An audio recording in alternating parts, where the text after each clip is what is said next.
Welcome everybody to the NerdSpice Podcast. Yay! We are joined today by my lovely co-hosts, Clutch Savvy, aka Mitchell, Hello. Dovazilla, aka Leon, Good afternoon. King Mr. Wog, aka Tolga, How are we doing? and Quinny Blues, aka Joshy. Hello. So, this podcast is pretty much just a fuck around. It's all a group of mates just wanting to talk about games.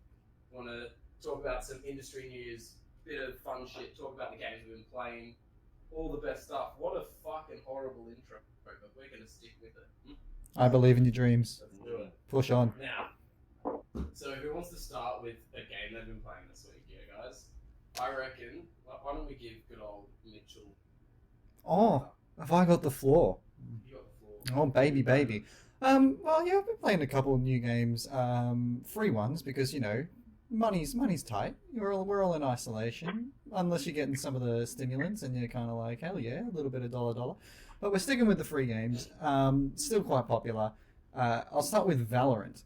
So I started playing a bit of Valorant. Now, I've never played an FPS on PC with PC controls, really, because I'm a controller baby. And what I've found is that it's really like user friendly. It's a really simple game because I'm a bit of a fucking loser, but I'm actually good at this game. Like I got like 3v1 clutches, and I'm actually having a really good time playing this game. And I want to know, has any of you guys played it? No, I was going to look at it though. Yeah. Look at it. Yeah, I'm actually big fan of games. So. Yeah, I haven't played it personally. No. Yeah. I have.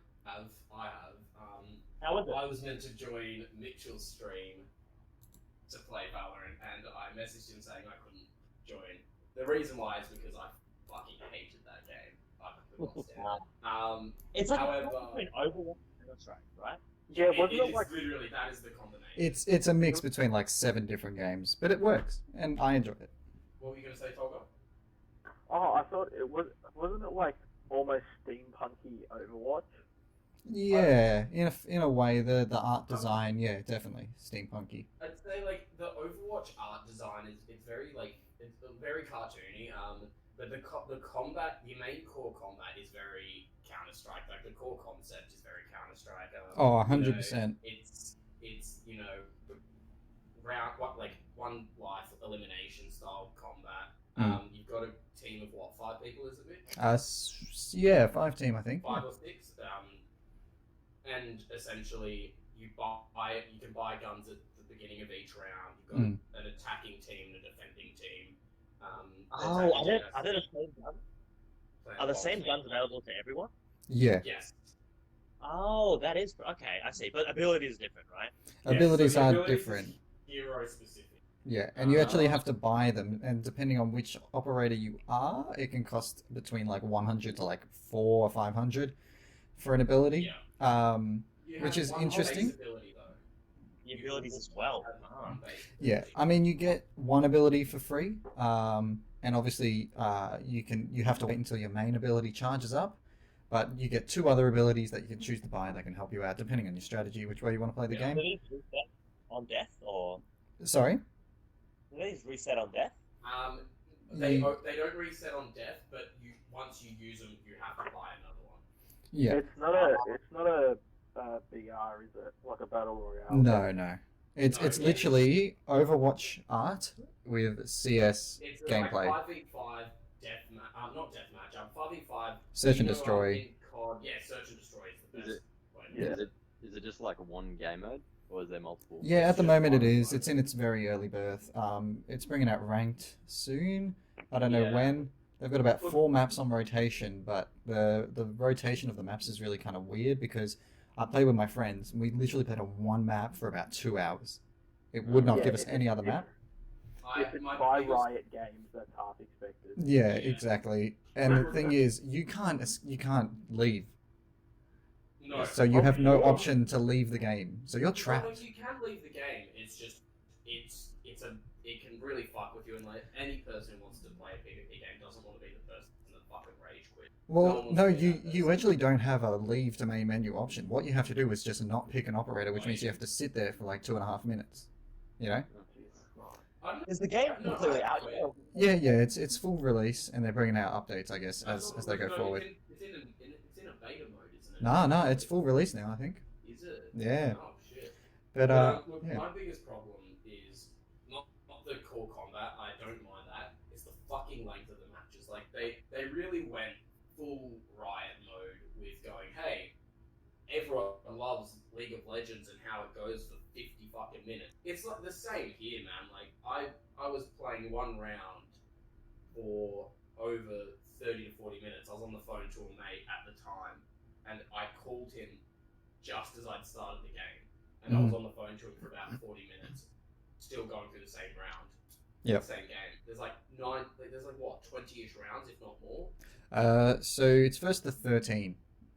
First to 13. Yeah. Okay, because I got up to I think at least round 10, and then they decided to swap sides or something like that. I don't know if I'm going crazy. Yeah. It was just not. I didn't enjoy that, man. I didn't enjoy the length of the actual game. Yeah. What I'm worried about would be the abilities and stuff. Is there So I'm guessing a lot of the abilities are utility. Because are you a fan of Yes. CS:GO? Yeah, they're all utility. I don't think either Mitch or I have played CS:GO. have we? Nope. Console, baby. What about Yeah, you? no, I'm quite deep in CS:GO, and a lot of it is really team strategy and like timings, executions when you pop smokes. A lot of that really makes the game for like if you go deeper. Yeah. And the thing I'm worried about is like the ability and stuff. It'd be really hard to, I reckon, balance out everyone in a game like that. I think the best way to describe it is take away the ability to use grenades and smokes. Yeah, and turn and them into abilities. That's how they've kind of done it. Yeah. Like, for example, I was using the Archer character, and he essentially, his abilities are pretty much recon. He's a recon character. Yeah. So you have a sensor ability, so you can ping people in a circled area. And so Okay. they appear on the map, and people can see them on the map and also through walls. Is So, there spray pattern or is it 100% accuracy? there's a spray pattern. It's exactly like CS, where It's literally if you do a CS:GO is spray, combat. you literally have to drag down if you want to correct it. Yeah. Good. That's good. That raises the skill cap. That's a good thing in my opinion. Yeah, Mm. no, it's definitely a very skill-based game, and I think the abilities just kind of enhance what you can then do within it. Yep. The main problem is, for me, I just didn't like the fucking length. Bit Okay. impatient, hey? Well, like, if I want to play a PvP game, like, just let's throw COD into it, like Call of Duty. I can join a game of normal Call of Duty online, 10 minutes, I'm done, I've had my fix. Yeah. Like, You want a bit of a hack and slash, not like a strategic, you know. but I enjoy a strategic game. It's just more. I don't want it. Well, do you like Which game do you like that's strategic?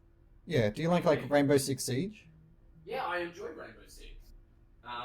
But like, I still think that Rainbow Six goes for less time than I think CS:GO. I think what Andrew's saying is that like playing that type of game for so long, like something that's specifically based on, let's say, strategy, for 40 to 50 minutes flat is pretty draining.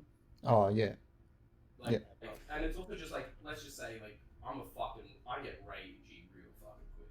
No, don't say that, Andrew. Don't say that.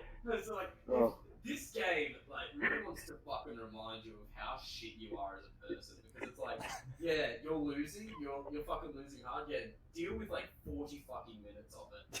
Enjoy it. You know, like it's just it's like it's flopping its penis onto the table. You know, it's really it's a bit heartbreaking. It's like you play 5 minutes, you get killed, feel bad about yourself, and then wait another 3 minutes until you redeem yourself, and then die the same way, and then just Exactly. continue You know, feeling it's just bad. a constant ball Yeah, up. I know how you feel. Yeah. But it's It's honestly. just if it was a smaller round set, like if it was like, you know, first of 5, you know, like, or best of 5, I think I'd enjoy this game a lot more. Even if they It's just probably- have that as an option eventually, I'd be more Is it interested like- in this game. Can you not do like custom game in the game? Like, can you not do best It's two? really basic at the moment. Yeah, I at the don't know if moment they'll there's do custom. really nothing. It's still in pretty sure it's in open beta, Mitch. I'm Yeah. pretty sure like it's a released game, but it's in open beta, and they're just constantly updating it. Oh, maybe it is, but I thought it was full closed release. beta like a month ago, Hmm. 2 months ago, and for it to just not even have an open beta test, I think it is just open beta, and they're just going to keep No, 'cause, updating like early access style. Sorry. Because I watched the live stream that Riot did, where they announced essentially like they announced Valorant, they announced what's it called, their card game. I forget it. Oh, I heard about that too, actually. What's it called? Yeah, Legends of Runeterra. Oh, yeah. And I played that. Oh yeah. And they also announced. I think. Don't quote me on this because I'm not an avid follower of Riot. I just play League here and there. But I think they're actually starting to do like an animated show on their world. So like Oh. based Yeah, in they are Runeterra. terrible though. Yeah. Yeah. They have built like a fucking giant world, though. Like to give them credit. Oh, yeah. Oh, dude. You I go wouldn't- to I one wouldn't of say- their like. You go to one Yeah. of their like League Champions like lore. It's like 3 pages that no one really gives a shit, but they try really, really hard. It sounds like Yeah. Destiny 2's fucking story, or Destiny's story in general. Hey, man, I'm up Yeah. to date. What are you talking about, alright? Encyclopedia. That's not true. Don't ask me anything, please. No, we have Josh and I have a friend on Destiny that is a literal fucking encyclopedia that would just Oh, Lord. tell you about something interesting about the story. Spends his Saturday Detail. nights reading the lore. Oh, Saturday night, fucking Friday night, Monday night, So, Tuesday, Yeah. Wednesday, You'll Thursday. get a Facebook link sent from him Saturday night, 11 p.m. about every little Like, fucking detail detail you food need for to know thought. about This is food Destiny. for thought, guys. Yeah. I think this will be really interesting. This could be something coming up in the DLC. Man. it Is it just like- goes on. Is it like Destiny conspiracy videos? No, Literally, well, so, that's- like he does this like okay. We're just gonna go straight into another conversation. Apparently, go move into Destiny. Yeah, segue. Segue 10 out of 10. But the Destiny 2 or Destiny story is fucking confusing, just in general. Yeah. Especially if you've come into it late. Oh yeah, but like the main story, like you can piece together all the main points that happen within the games. The thing is, they are all based around backstory, Mm. and Mhm. you get all this like lore originally in Destiny 1. You have to go onto the Destiny website Yeah. and read this shit. Well, actually, they do have a collections thing where the lore They you've do collected, now. They do now. you can Dude. look at. Dude, at least it's not like Final Fantasy 15, where to understand the story you have to watch 5 episodes of an anime, then like the fucking Watch the movie. movie. No, but see, Right, here's the thing. but the fucking This is like an movie. hour-long movie and like an hour's worth of an anime. This is literally an entire world Mm. Yeah, like built on what they call grimoires, and it's just the shit. Half of it doesn't even make sense. You're just like, I don't understand. And then there's like some fucking crazy nuts that have gone in and just pieced it all together and yeah. literally explained the entire world. Yeah, I didn't go But, to a normal uni. I just wait for some guy on YouTube to explain it to me. Right, but it's just, it's nuts. Like, and anyway, coming off of this friend, we have a friend who he enjoys his Destiny lore way too much. Like, I don't understand how he even had the time to read it. Mm. Like, Honestly. this guy's like the stuff he does for work is fucking amazing. And he does like 12-hour day shifts, so I don't understand how he just finds time to read. It's like I'm doing 8-hour shifts and I'm fucking going, yeah, I don't even have time. This guy knows the size of Eris Morn's fingernails, you know? He's that detailed. Dude, he would figure it out. I'm sorry, Leon and Toby, you guys are like left in the dark right now that we've gone into our Destiny rant. Yeah. But That's right. like, And there's more to come. We'll get into it later. oh yeah. But like, do you know what? I think actually let's just throw it in here now. Yeah. It kind of pieces into the conversation of what we're about to say, and it's the new DLC. Yeah. They're Oh. bringing back a character. Yeah. That Well, I'll literally just explain it all. There's so much shit that's coming out. in the future, like because I watched the reveal on the live stream. So yeah, the big release of Beyond Light is coming out September. And yeah, as Andrew said, they're bringing back this pivotal. Well, not pivotal. Well, I'd say pivotal. Well, they were pivotal to the main Destiny 1 plot. Like Before any DLC was out. You know, original campaign of Destiny 1 was the Stranger, who basically helped you. I'm pretty sure you met her just as you were going into the Hive Crypt, down into the caves. Yeah, that's it. Yeah. Yeah, so you met her there. She helped you a few times, kind of teased about, you know, what's to come, and then we never saw her again. And now, what is it? And like, she teased this big conspiracy, and Mm. this comes back to the friend who brought it up, and this big conspiracy of there's this being in Destiny called the Traveler. Yeah. And the Traveler is essentially what gives the players or the Guardians their ability, which Yeah. is called light. And I she thought the essentially, Traveler was the moon. it looks like a big giant moon. It's just one Right? Yeah. Yeah. Right. Is that another conspiracy theory? The Traveler is the moon? No, I've but, only played number 2, but I thought it was the moon. no, No, it's not the moon. no. It's like its own. It's like a giant fucking moon-looking orb. Mm. Or sphere. Yeah. It's on Earth. It's an entity that brings power or the light to the inhabitants of that world. But the thing is, the darkness also follows. So that's what the story is because all these things are wanting this power from the Traveler, and that's what's caused all this conflict on Earth. Yeah. You're like you respawn, right? No, Sorry. the light and your guardian is what helps you with respawn. So It's your ghost. Your ghost, sorry. Yeah. Your ghost. Yeah, you're But good. it's Yeah. your ghost which is tied to the light.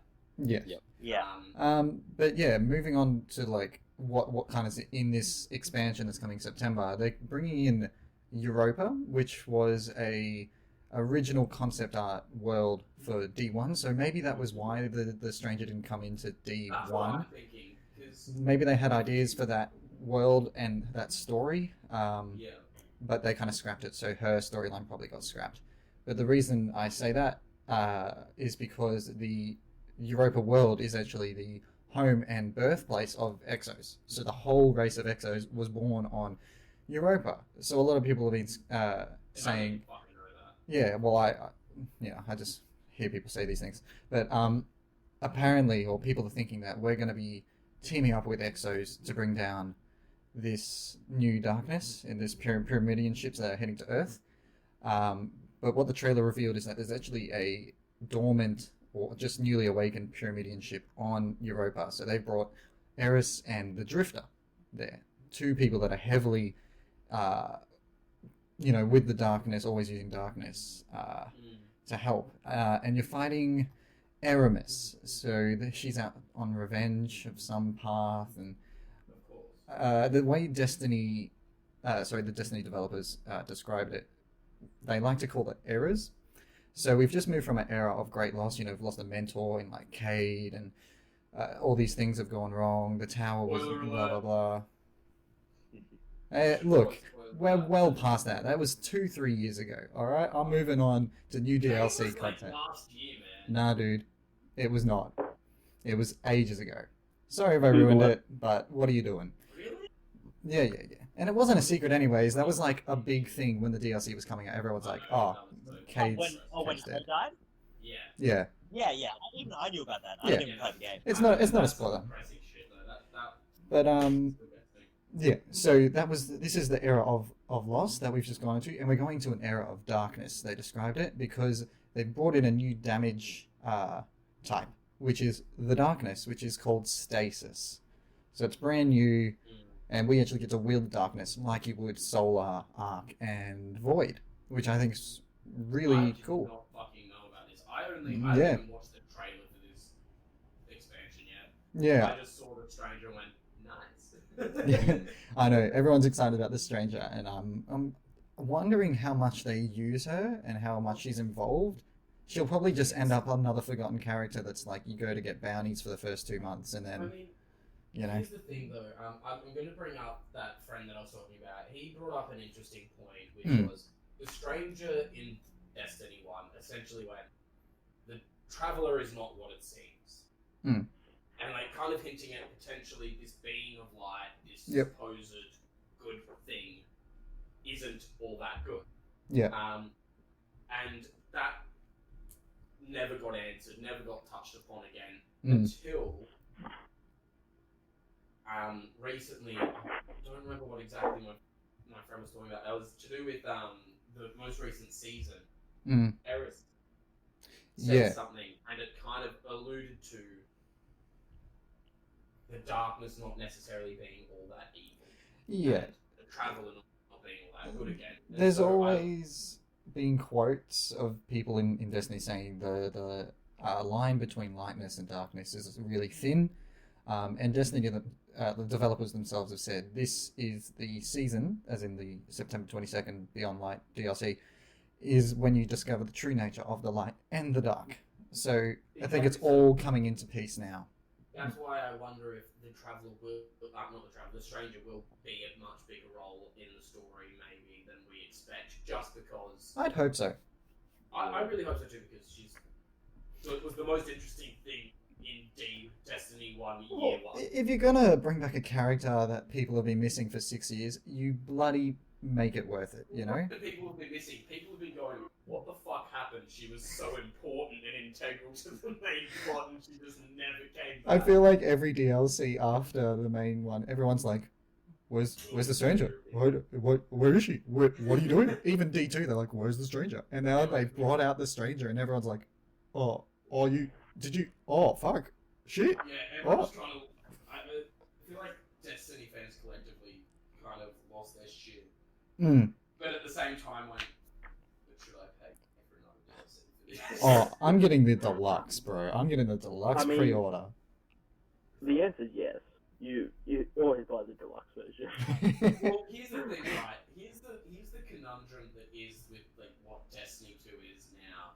And I do find this interesting because I didn't realize it when I bought Shadowkeep. I didn't realize I'd bought the deluxe version of Shadowkeep. I did not realize it. I just saw Shadowkeep paid for it. Right? Yeah, sure. And I was really impressed with Bungie at the time because now there's obviously seasons, so it's almost like a battle pass, like 4. Yeah. And I was really impressed that because I thought, because I paid for the game, I get the full season pass. No. No, that's not the case. It's just because I bought the deluxe fucking game. Which, sure, but I think it's a little fucking shitty to wall off content again when I've paid for an expansion. I think it's all, if you're gonna do this free version like they do, where people can still access the free version of the season pass even when they're not paying for the stuff and the content, they should be asked to pay for the pass. But I understand that they're playing the game for free. But someone, for me personally, who's paid for the game, to have to realistically pay for the deluxe version to actually get the real bang for my buck and to make it worthwhile, to me is really fucking annoying. Well, I think there's good value in this next one because if you get the deluxe, along with all these cosmetics, like you get an emblem, an emote, a whole bunch of stuff, you also get 4 seasons worth of Destiny in it. So That's what I'm saying though. Like, that is already $60 by itself. Just that 4 seasons, right? Well, I mean that's what I'm saying. I don't like. Yeah. They're walling off the seasons to make people feel like they have to buy this deluxe version in order to make bang for their buck versus having to pay separately for every season pass. I wouldn't be so sure. I have a slight suspicion that if you just buy the base of the DLC, whatever it is, you will get the season. The thing is, the season pass. Yeah, of course. Well, $15, that's what I'm saying. well, how else would you do it? They do it like everyone else. Every other game does it. You have a free season pass, but then you get extra rewards from buying the season pass. This type of content came from Fortnite. Yeah, Fortnite is a free-to-play game. Yeah. Which implemented Battle Pass to incentivize people to pay for it because that was a way to earn money. And those people are choosing to work for cosmetics. It's an interesting concept. I think it works well in Fortnite, and I think it's fair to do it in Fortnite because it is a free game. Call of Duty does the same thing. I don't think it's very fair because there are weapons, there are actually like usable items I believe some of them are blocked off. I could be wrong on that one, but I don't think it's fair to then charge for a season pass on a paid game. That's what my problem is. Yeah, I don't think it is fair to charge for a battle pass. And You get higher levels, don't you, in Destiny when you have the DLCs? That's what I know if you have the game, right? No, you can The pretty cap- much go to pretty close to the cap if you play Yeah. for free. Yeah, I know you can go pretty close, but it's still further, right? You get an extra, 5 levels on it? Well, it's more just you get to do the content that gets you those 5 levels or whatever. Yeah, there's different rated levels of gear, like powerful gear and pinnacle gear, and when you get the DLCs, they used to have raids, but the raids don't really matter as much anymore. I haven't played too much of them. That's my problem as well, man. There's no fucking raids anymore. That was the fun shit. Mm. I think the reason they stopped you needing to play raids to get that gear though is because a lot of people who say couldn't afford getting the DLC, for example, wouldn't be able to get that higher level. Mm. So they. I guess the other thing is also not everyone had a what's it called? A fire team, yeah, exactly. That's me right now. Whole raid. Mm. Yeah. I'd love to do endgame stuff, and last season the only thing stopping me from getting max light and all that and playing more, even though I did all the triumphs for Guardian games, all that I played the shit out of last season. The only reason I didn't do as much was because I didn't have people to play with. I was doing it all by myself, So Destiny's a really hard game when you're by yourself. How's it doing in terms of people playing? Oh, there's a shit ton of people. It's doing really well. Yeah. Good. It's free to play right now, isn't it? Yeah. So there's the free version, but the main content comes from the paid experience. Yeah, and it's on Steam now, isn't it? As opposed to Blizzard. Yeah. Yeah. That was when they introduced the free version. Yeah. And I want to say, because people always get mixed up. I don't know who's going to be listening to this podcast, but I always see comments, especially on the last season about the Guardian games, because people hate it. They're like, "Oh, this is just an engram farming event, blah blah blah. Oh God, this is showing how Bungie's really bad. They should have brought Activision back. Why'd they split?" One, that relationship was toxic, and two, I know Andrew knows this as well, and you guys probably do too, but they pre-planned Guardian games when Activision were a part of Bungie. This stuff happening at the moment, I don't know if the current season is, but definitely last season, was still Activision run and pre-planned. I think the other thing to remember is it's because of Activision that Destiny 2's microtransactions were so rampant to begin with. Exactly. And Destiny 1, the one thing I really enjoyed was the way you earn ways to customize your character. Yeah.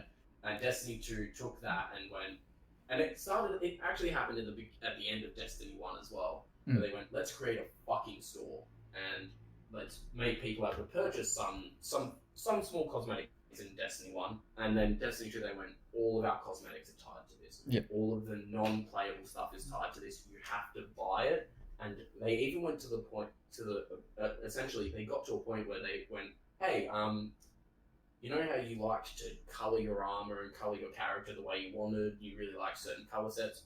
Well, now they're consumables. They made them consumables. I fucking hate that. I did not like that about Destiny. That fucking sounds awful. The shaders are horrible. horrible. It's horrible. The color cosmetics, which they call them shaders. I liked the core concept of being able to choose every character. Make every character kind of a specific every piece, every armor piece is a specific color. You can mix it all together. But and that's a really good concept. I really loved that. Managing them is just a nightmare, though. Sitting in your inventory is just. There's you have to realistically to make a full piece. If you want to make a really nice piece, you need at least 5 of the shader. Yeah.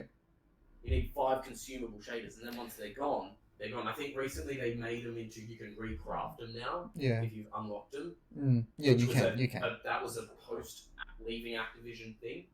So that's something that Destiny brought in. So clearly, you can tell the shady shit that happened and that they did was very much a decision on Activision, because Destiny 1 wasn't what Activision wanted. Yeah.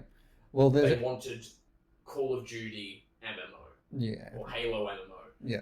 And Yeah. it wasn't that. Like they didn't have the fucking brain stems to think, MMOs tend to have a big fan base that then peters out and then the hardcore stay.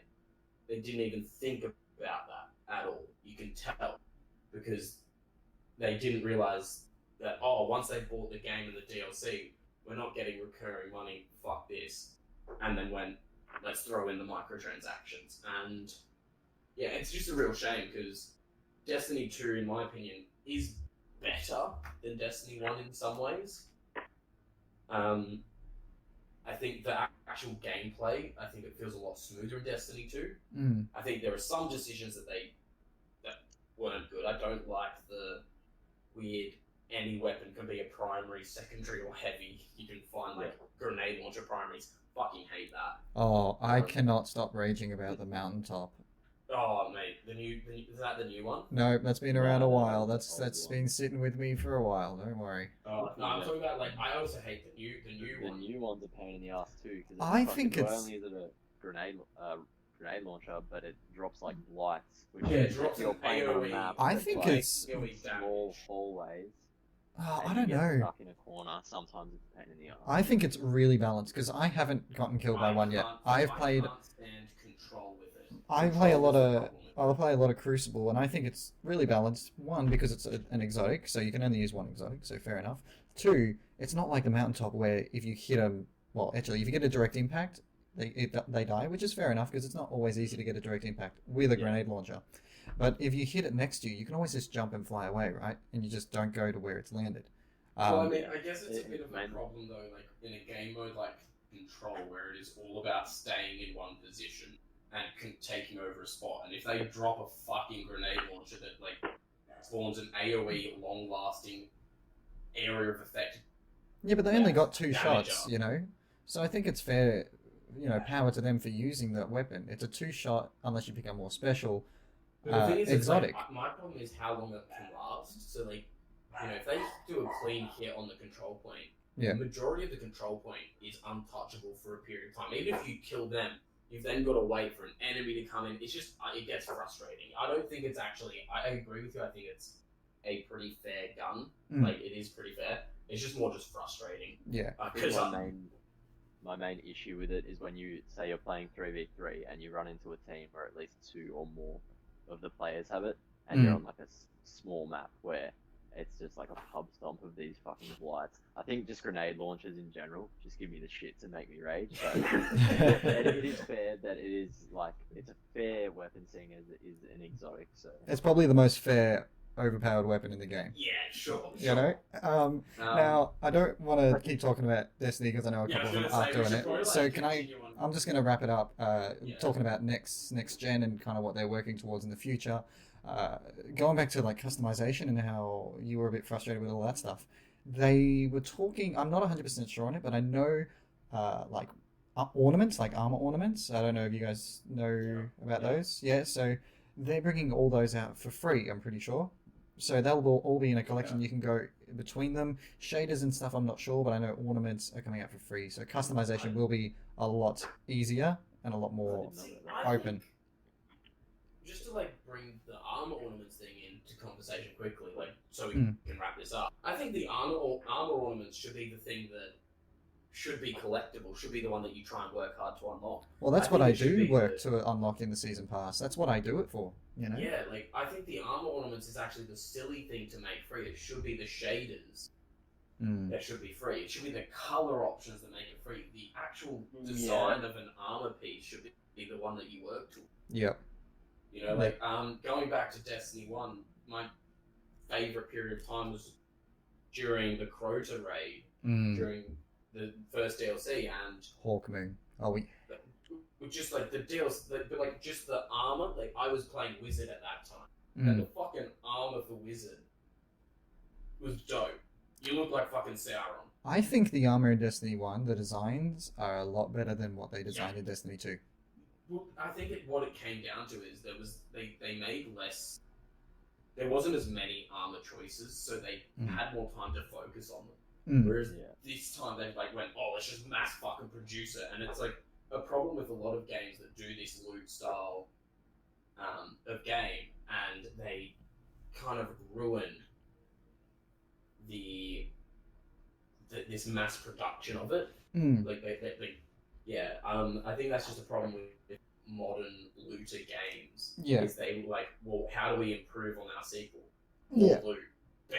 Well, You know? here's the thing, Andrew. Along with the next gen, everyone will get a free upgrade. So if you got the game Good. now, you get all of your DLC and the game for free on the next gen.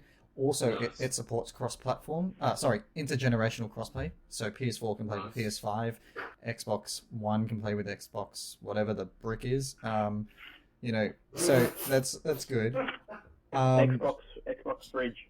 Yeah, Xbox that one. Fridge. Yeah. Xbox tabletop. Yeah. Or cross-platform as well. Yeah, so cross-platform hasn't come out yet. They're working towards it. They were saying maybe next year, but they didn't promise it at all. Because they've got a lot of stuff coming out. Because another thing they're bringing out is the DCV, which is the Destiny Content Vault. So, because the game's getting too big, they don't want to bring out a Destiny 3. They want to keep Guess what, boys? evolving I'm the gonna world. go take a piss because I broke the seal on my beer. So you keep chatting. Alright, I'm going to chat, and these boys will listen to me. You go do your thing. But yeah, they're bringing out the Destiny Content Vault. So yeah, the game's getting like 115 plus gigs on PS4. They know it's getting too large. They don't want to bring out Destiny 3. They want to keep evolving this world that they've built, right? Yeah. So the plan is with new content that comes out, they then put old content that isn't getting played into a vault, and then rotate it in and out, you know?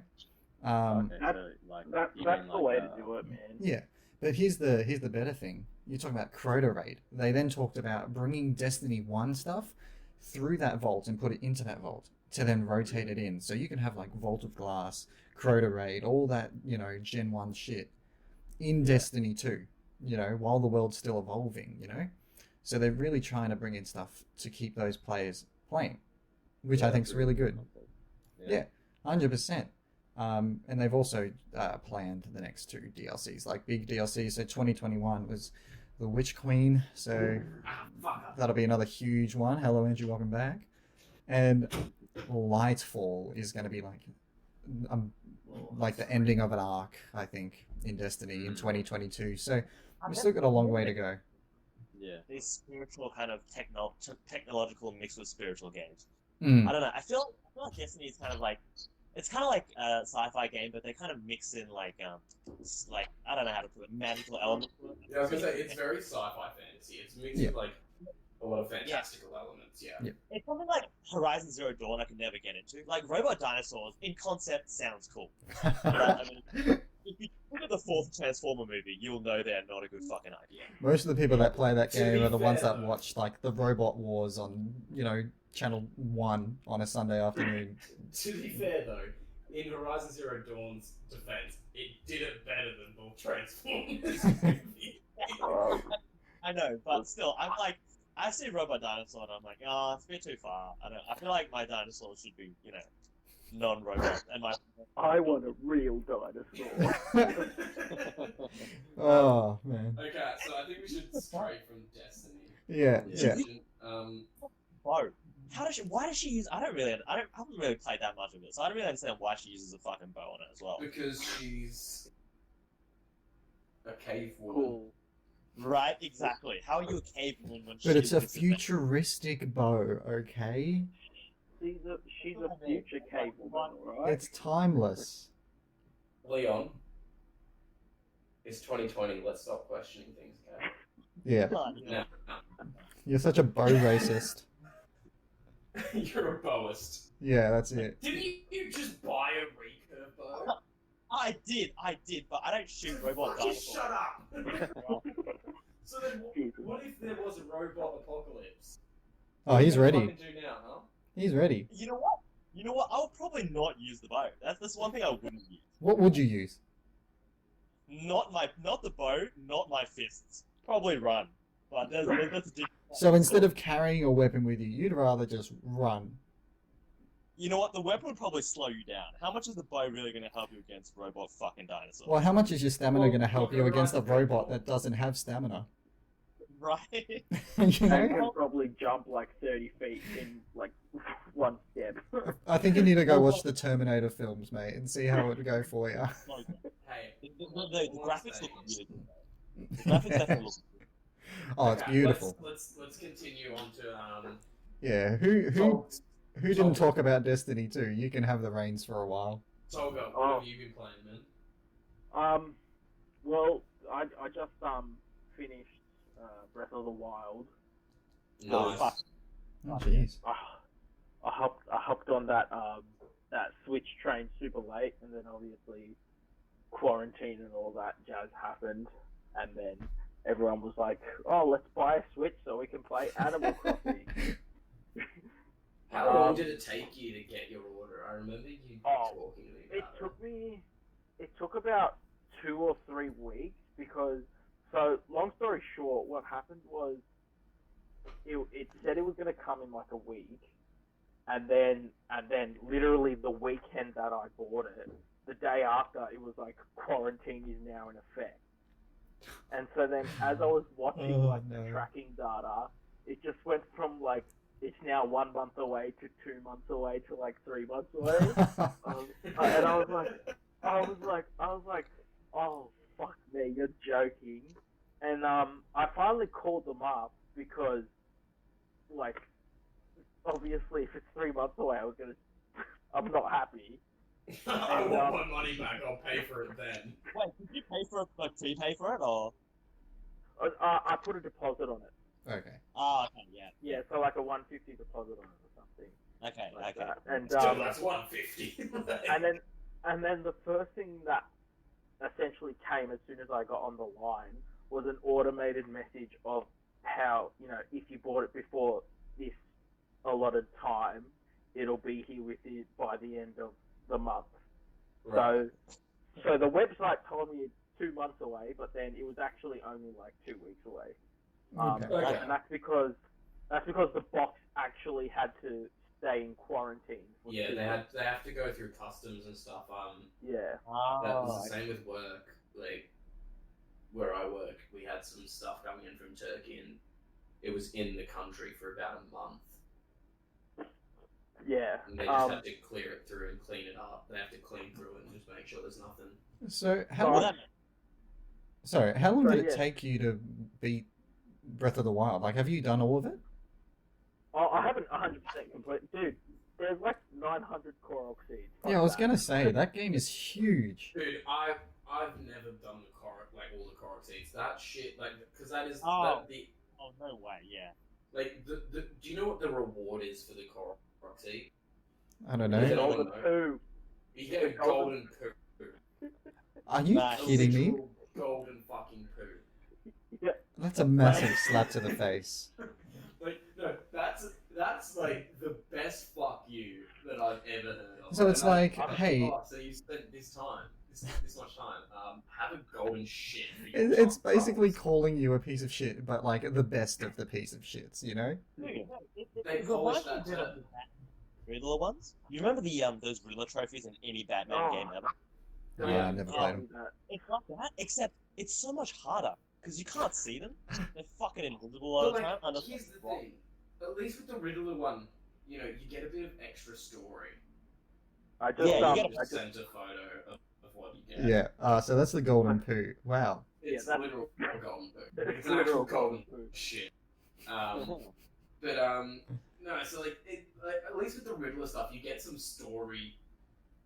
That you get a bit of story, like, and you get to at least beat the shit out of fucking Riddler for making you do that. Yeah, but speaking of that, that was one of the things I didn't like about the whole Riddler arc in the game, was because it's like, oh, he's like one of, you know, Batman's, like one of the big villains across history, and he's locked behind 500 trophies.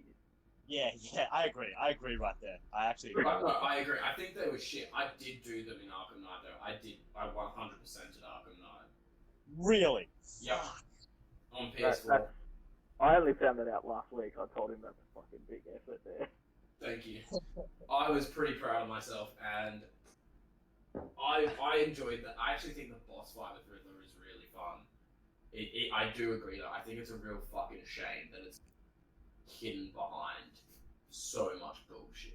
But anyway, But, ignoring Arkham, back to Breath of the Wild. God damn it. Man. And just like, oh, flex. I'm like, Jesus, you think that's important? I got a platinum trophy on Rocket League. Come on, man. I think I know who's better here.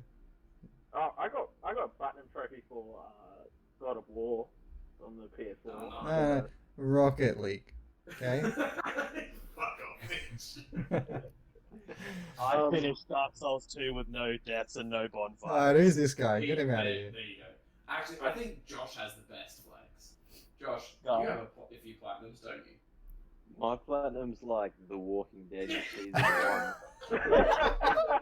I was like really young, like Don't you get them for Probably like early- finishing the game? Completing the game, yeah. I was like early high school and just got shit faced in my room and finished The Walking Dead season 1. Saw a platinum trophy, I'm like, oh fuck yeah, this is accomplishment. Gonna tell this to I'm the a real boys at school gamer. tomorrow. But the best thing is though, I remember once, this is when I didn't have any platinums at the time or anything, and I was going, fuck man, I don't understand how people get platinums. And Josh was like, oh yeah, I've got like 3 platinums. And I was like, what? It's like, what do you mean you've got 3? He was like, yeah. I'm almost platinum Bloodborne. Speaking of platinum, Fuck, nice. yeah, Nice. I just gotta collect all the like gear and shit like that. Yeah. Mm. Because obviously, like as I played the game, I sold them because I'd rather be OP than just carry shit I'm never gonna touch. Fair enough. Rookie error. But no, so I finished Breath of the Wild. Great game. Yeah, agreed. What was your favorite part of Breath of the Wild actually, man? Like that's what I'm You curious know about. what? I genuinely enjoyed the story because it felt Interesting. Well, that's it was good. very because it felt how should I like it was really interesting to like Piece almost together. see the political aspect of like Princess Zelda behaving like a princess because I mean correct me if I'm wrong, I'm not the biggest Zelda fan, but it's called Legend of Zelda and a lot of it is just like, you know, Link. Mario going to save the princess type shit. Wait, you're telling me the guy who swings the sword around isn't Zelda? Oh I god. like it. But I yeah, think- this one just felt good because it actually felt like, oh, the story's about Zelda. You're just like the OP knight that followed her around. Yeah, I agree with that. I think it is good that it does kind of take a bit more of a focus on Zelda. But even then, though, I think my problem with the story is it is very bare bones in the sense of, and I think I spoke to you about this before, Tom. Yeah, we did when I finished it. Yeah. Yeah, I think that this game, like the game story, if you just cut out all the traveling around and doing the shit that you want to do, doing the little shrines and shit like that, the main story takes up about 2 hours of your time, maybe. Yeah. Obviously, give or take a bit. Primarily give a bit more. But you know, it feels like it's 2 hours worth of the story. Really? No, when I played Breath of the Wild, it felt a lot longer, to be honest. Well, that's Like- because you're doing all of this other stuff. I wasn't doing that much, though, I guess. Because, like, essentially it's basically you... Correct me if I'm wrong, I haven't finished entirely all of it, but right at the start, it's like any typical Souls game, where it's 4 big bosses, you gotta kill them, right? Sure. So you so get... Yeah. here's You gotta get the like, elephant.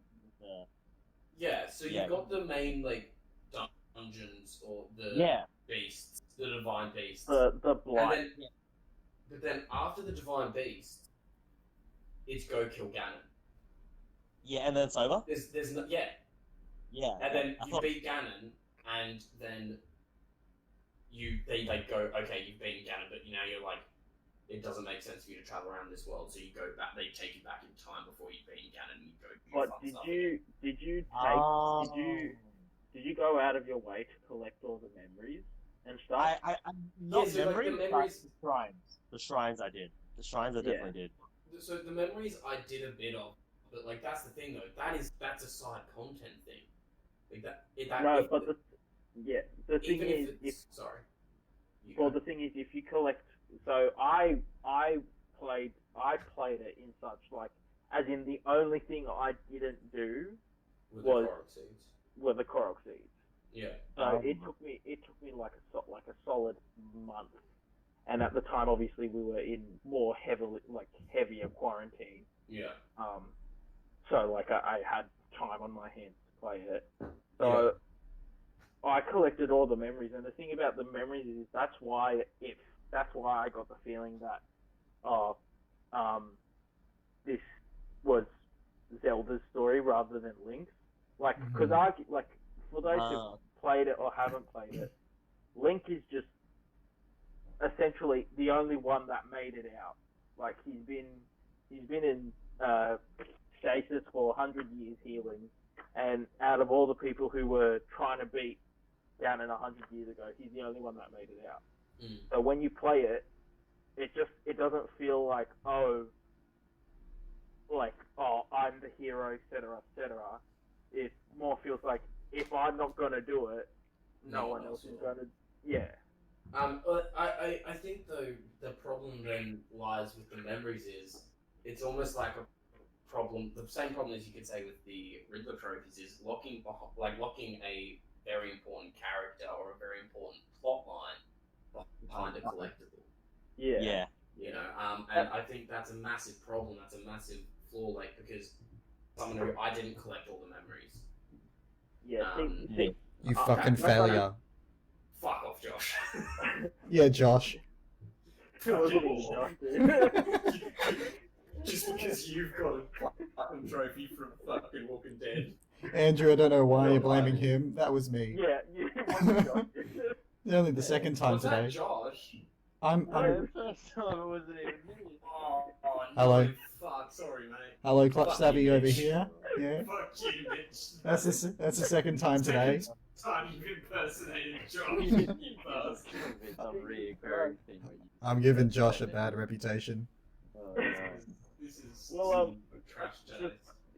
just to finish off on the Zelda thing, just because I don't want to take up too much time. Yeah. But like, the Gotta thing get about back to the Destiny memories- 2. The thing about the memories is, specifically in that game, is that it's built to be like once you visit this area, you achieve that memory. So it kind of gives you the excuse to, because like arguably, if you ran in a straight line to every like waypoint, you wouldn't explore. Yeah. So the memories sort of force you to explore, and I think Sorry, that was probably their reasoning behind it. Yeah.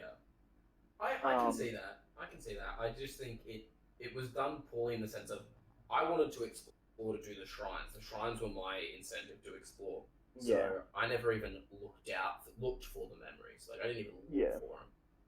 And although I kind of wanted to, I forgot about them. I fucking forgot about them. Like I didn't even remember the memories even fucking existed until you mentioned them to me just then.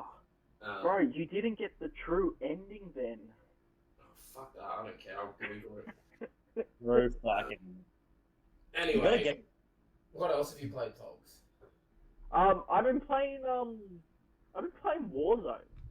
Oh yeah, We classic. are Classic. playing Warzone. Cause Eventually, we play cause like I mean, Andrew knows very well that for me, FPSs like they're just not my thing. Mm. I can't. Not at all. I just hate the concept of like sure, it's interesting, it's cool to shoot guns, but if all you're doing in the game is just go here, kill person, go here, kill, like, at some point, it's just mindless. Yeah. You know what I mean? Agreed. That's the beauty of it. But I only started playing recently because one of the game modes, Plunder, is essentially just it's just fucking hilarious. It's just because It is fun. It's fun to fuck So, with. yeah, for those who don't know Warzone, I don't know. I think a lot of people know Warzone at this point.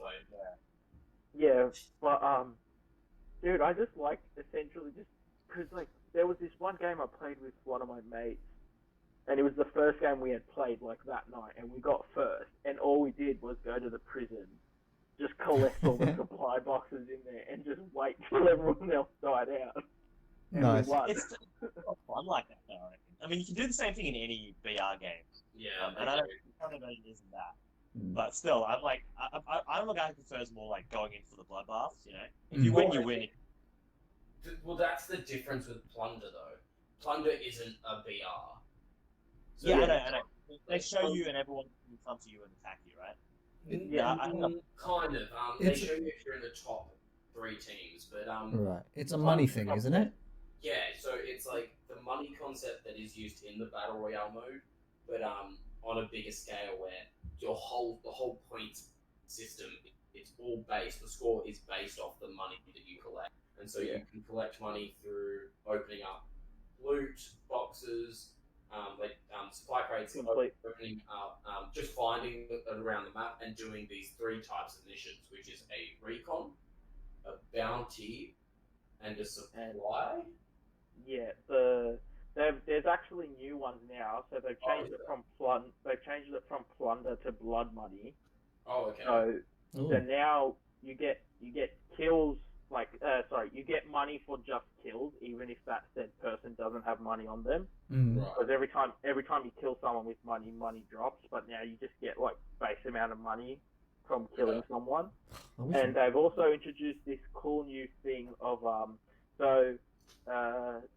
you know, in the game you've got your armory where you get blueprints for guns. Yep. And essentially, if you don't have a gun unlocked, you can still use that blueprint of that gun.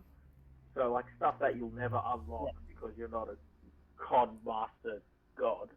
Or just you don't have the full game, so you can't normally access that stuff and spend enough time. You can still use those guns. It's just those blueprints of those guns. But now they've got this thing called what's the word? I don't know. You're the one who's meant to be explaining this. You fucking genius. Contraband contracts. Okay. So you pick up a contraband and then you run to a drop-off point. You get 100k, and then out of the game, you also unlock a blueprint. Right. Okay. Oh, jeez. That's pretty good, reward-wise. Yeah. It's pretty interesting, man. Like, as I was saying, I like Plunder because it's not just like, you know, sit in a house and wait till the top team snipes you. But Isn't that what you did to win the first game, though? Well, the one we won wasn't because we dropped there to stay away from everyone. It's because once your squad gets wiped, it just drops you at a random spot, and it essentially just dropped us on the edge of the map, and no one was there. And because it's one of the biggest areas on the map, there's like 20 supply boxes in it. Go nuts looting, yeah. oh wow. Yeah. But I imagine with that contraband stuff that you were talking about, I'm imagining there's like a shit ton of people just going for it. Well, the thing is, contraband, I think it might be random generated.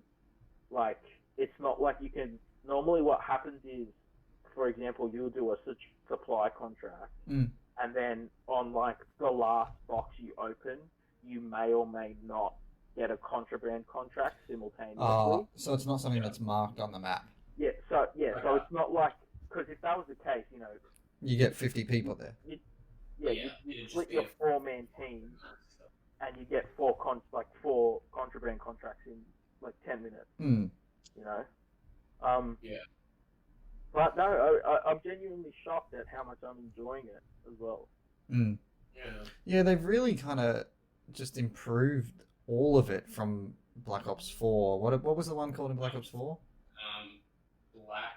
Blackout, yeah. See, I played both Blackout and Warzone. And Warzone, it feels a lot more gritty and just nicer to play. Just a whole lot nicer. We all got Warzone, like, we all played the campaign, or? Dude, that's what I was just about to say. Speaking of you saying it's gritty, I played the campaign. Right, it's actually brilliant. Call of Duty still has campaign. It's so fucking dark. Then Warzone, Modern Warfare. Right. It's the Modern Warfare campaign. It's fucking awesome. It's Yeah, it's so great. dark. Oh, it's Like, so dark. But I loved it. I was sitting there, and you know the mission where you play as like one of the characters as a girl. Yep. Oh, Dude, that mission, I know what mission. I was like shaking, bro. I was like, "Fuck, this is too real, bro." When you're playing as that her was little or Were you prisoner. playing as the girl when she's was it the prisoner Little girl. one or when she was the little girl? No, when she was a girl. Yeah. So like when you're like walking through the streets of chlorine gas and like Right, yeah.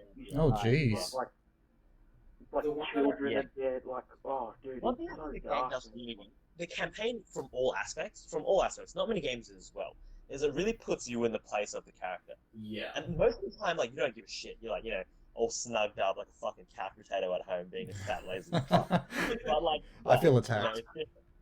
Like, especially when you're breaching all those fucking doors as well, when you have to use night vision, you're watching that lady if she picks up that gun to try to shoot you so you can shoot her. It's brilliant. I reckon the whole game does that so well. I think my favorite mission is when you're storming the terrorist house. Oh, And you're yeah. slowly going- that mission to me is just fucking phenomenal. Just from, like, yeah, as you said, being in that perspective of that character and like feeling how they're kind of feeling, but also just like there are certain points where you're like, oh yeah, she's just a civilian, and then she just lunges for a fucking gun. Yeah. You're like, oh fuck, I didn't even see the gun like that was leaning on the bed. Shit, shoot. You know? Yeah, like I was put in a position like when I played, like even in those missions specifically, when I played, I genuinely felt bad when like this woman picked up a handgun and was like just defending her husband. Yeah. And had like, to kill her. yeah, like even the It was- scene, even the interrogation scene. Do any of you remember Mhm. that? Oh, yeah. That was fucked, bro. That was heavy, yeah.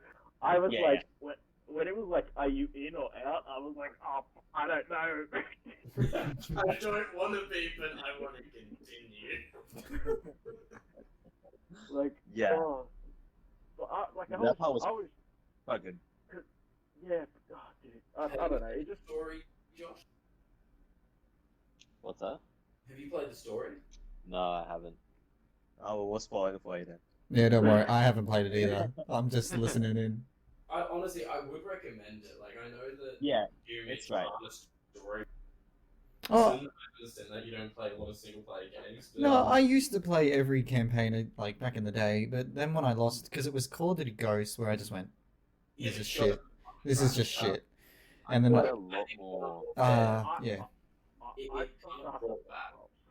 But yeah, no, the campaign is really, really good. It's really good. Yeah. Especially like when you breach the door and you don't know where they are, you're trying to find them, and like you see them under the bed or something, and they start shooting you. oh, It's yeah. something I could totally like if someone breached my door or they're gonna, it's probably something I would do, like hide under the bed or just hide somewhere and like pop the gun out and start And shooting. like just the Yeah. all the character where you hit the top of that house when you're storming the terrorist house, and you hit the attic, and she's saying, "Oh my god, they forced me," blah blah, blah.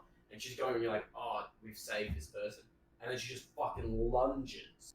Oh yeah, for the detonator. Yeah, but yeah, You're just like, oh fuck! You Yeah. just quickly pop one, and like for a split second, I actually did feel this, and I don't know, like, I'm guaranteed this is what they wanted, but I did feel like I was like, oh fuck, did I just like react way too soon? Have I just like done something that I shouldn't have?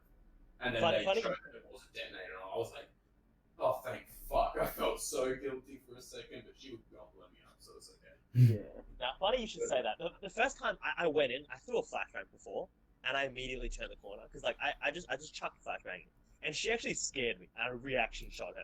Like she didn't even do anything, and a reaction shot her.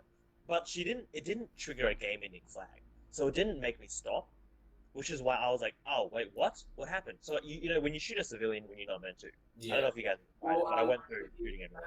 That's the thing, though. yeah. So I had to replay that. I had to like replay that part. I had to like load last checkpoint and see it again.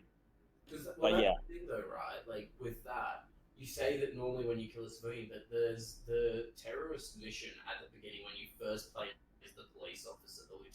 and you can kill civilians in. Oh yeah, you can. Yeah. You can. Outright kill civilians in that because it is technically you're not doing your job. It is a horrifying. They kind of show this as a horrifying part of. You don't know where the enemy is. So exactly. Movement and someone's running Several at you. times. You shit yourself and you just pull the trigger and then you go, oh fuck, I just killed someone that was running away. Exactly. If you that happened to me as well. if Mitch and Josh do play with headphones, because on those stealth missions where you as we were talking about, you don't know who's enemy and who's not. Like when you're walking through the house slowly, you want to be able to just hear like the creaking of the wood as you walk in and just so much. It's just immersion, isn't it? Yeah, it smashes it out the ballpark. Like in terms of immersion, it's really so good. nailed the feeling of how horrifying it is to work, like to fight against an organization where you can't necessarily choose and decide who is immediately good or bad. It does do this really good grey line thing, and I think it really nailed it. Like as Tom said, it really knocked it out of the ballpark. But let's move on again. Yeah. We're already over an hour. And we've talked about Warzone and Destiny. I feel like we've grown too deep into these things. We do. But you know what? Gaming philosophers, that's us. It's part of the fucking learning. We're making a movement, all right? We're educating you, all right? You fuckers that are listening, you better like it. Quinny Blues, Joshy Boy. What have you been playing, man? Honestly, the main two games I've been playing we've already covered, and that would be COD, Modern Warfare, and Destiny. And the only reason for that is because Call of Duty is 172 gigs, and I did not have any more storage on my PS4. But the other day, I did get an external hard drive as an anniversary present. So now I'm currently downloading a shit ton of games. So I'll definitely have more stuff to talk about in the future. What's the size of your fucking PS4 storage? Dude, PS4. Okay, first off, Tolga, just because you have PS4 Pro, you fucking douche. Oh, I have a PS4 Pro.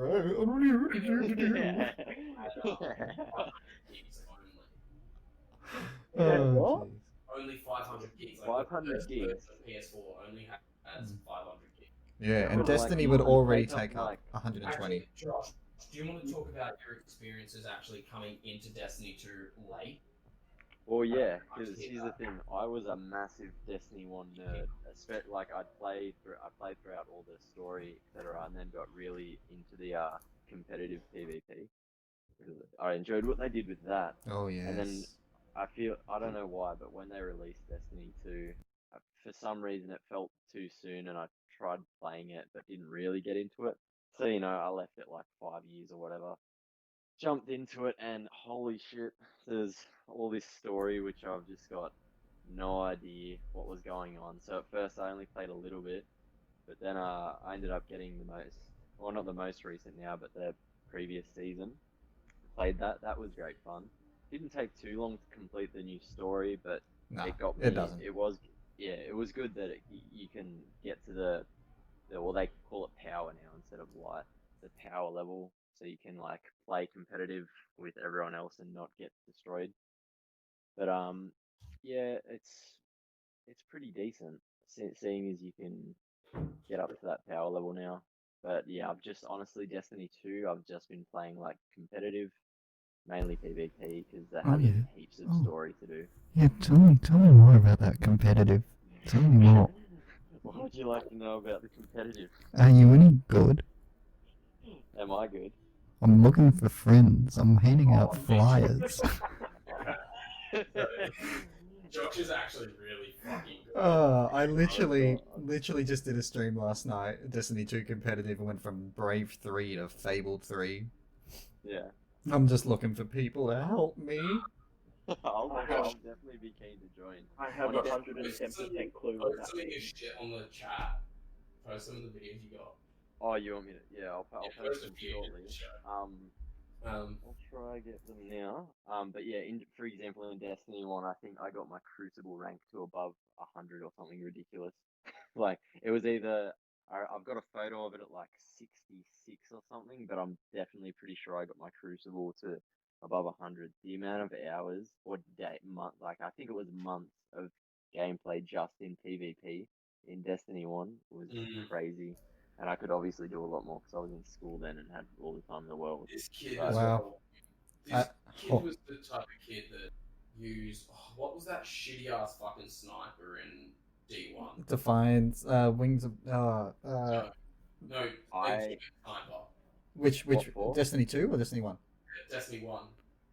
Destiny 1, It was Like- that exotic was sniper that was like looked like almost like a bolt action rifle. with Oh, No the Land Beyond. yeah, No that's Land the Beyond. one. Yeah. Yeah, I got This very good at kid using had that. No Land Beyond, like one of the worst fucking snipers in the game, and he managed to actually pop off in Crucible. Oh, if you ever came up against someone using it, they were either trash or you knew you were going to get your ass blended. You know? This kid was on the arse blended side. Yeah. Oh man, Um, Tolga, I've never been more attracted to you in my life. I'm telling you this now. is Josh, you dickhead. What? Oh, is this Josh? Look, both of you, Josh. both of you are very pretty. All right, My I'll take you both out for a date. We'll buy the lobster. It'll be a great time, all right? Sweet, it wasn't only me who got confused by voices. Yeah. Yeah, but I haven't So, grown yeah, up with these I'm not- people. I'm not sure if that video sent through, but I did send the video through of my most recent clip. Yeah, hasn't come through yet. But while we're waiting for that clip, I think we should move on to I won't talk about any games I've Hmm. played recently. I A think massive reveal like last Yeah. week. Let's talk about it. let's do it. So the PS5 live stream happened. Oh, So we're talking about the next generation. Oh yeah. Tell me more. Next gen gaming. That's the best your audio has sounded, man. You should talk like that all the time. Seriously. You're not Really? talking Do I just from talk a. like this the whole time. You shouldn't talk like you're from a chapel. No. So this sounds better. I mean, just take it a centimeter out of your throat, and then maybe. Wait, so does this actually sound better? yeah. Yes. Why Yeah. didn't we fucking do this before? Fuck my life. Yeah, Swear. like this. You know, Yeah, you don't sound like you're in a fucking chapel anymore. Yeah. Do you know what? I actually wish I did sound like I was in a chapel again. But let's continue with this. Okay, so look, I'm gonna go through what was shown point by point at the PS5 live stream. I put it in the news chat on this Discord channel. With my really bad 5 seconds while watching the live stream little notes that just make no sense half of the time. But they made sense to me. So that's what matters. It's entertaining. That's all that matters, you know. To be fair, they're pretty like They're fucking in. Ghost they're of pretty fucking good summaries. Now, like, Ghost of fucking Fukushima. Mm. well, that had nothing to do with PS5 live stream, Leon. But thank you I for your don't, input. I don't fucking care. But no, so like, okay, it started off with GTA 5. Yeah. I know who gives a fuck at this point. Now, I don't mean that in a way of no one plays GTA 5. Although, like, a fuck ton It's of so popular. But like my problem with it is you it didn't need to be a part of the live stream. They clearly did it because they wanted to. No. Like Rockstar clearly, I believe now. Obviously, this is not true. Do not sue me for slander. But I believe that Rockstar most likely paid for this to be in there to say, "Hey, look how cool we are. We're coming to the PS5 again," and you get money while you wait. Yeah. Yeah, because one of the main things with GTA was like how realistic it looks, and now they're like, "Ooh, the graphics are even better now. You thought they were good now." I think it's You know? also just buy them more fucking time for GTA 6 or whatever it will be. You know? I honestly, Hmm? Did they announce Red Dead for GTA 5? What do you mean? As in, did they announce Red Dead for GTA? For PS5? For PS5. GTA No. 5. No. I was wondering. I was like, what are you confused about? 100%. Red Dead 2 You coming are- to Red Dead Auto 5. Oh, you are the problem. Yeah. No, they didn't announce it, and I think the main reason is Red Dead Online has done Yeah, nothing. Whereas that's the same. Rockstar just does not want to lose their player base. As soon as people buy a PS5, GTA 5's dead to the waters, except for on PC. Yeah. that's a giant player base that they lose. So if they say that, yeah, we're coming out again with a new with a remaster again of this console, Bro, you know, I'm Yeah. genuinely That's- so that's definitely- tired. sorry. I'm so tired of this GTA 5 hype. Like, Oh, agreed. when's GTA 6 coming out? When's GTA like far It's- out, bro? Even when do you remember when like GTA 5 online originally came out and everyone just lost their fucking mind? It was a shit Oh, show.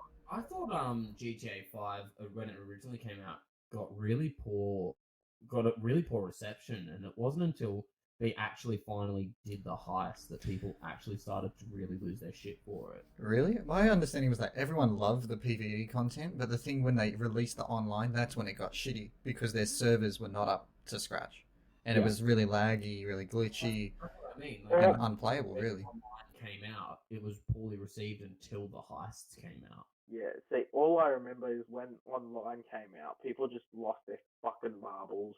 Everyone had the same, like, most expensive apartment. Everyone had the same fucking cars in the game. Like, Well, oh, I'm not a fan of GTA 5 online at all. I used to enjoy it. Like Josh and I actually used to play it for quite a bit. You need a full squad. You need a full squad who plays the game to really enjoy it. Yeah, Honestly. but I That's think someone who the other problem is it's similar to it's a Destiny 2. It's a Destiny problem too, and it's an online problem in general.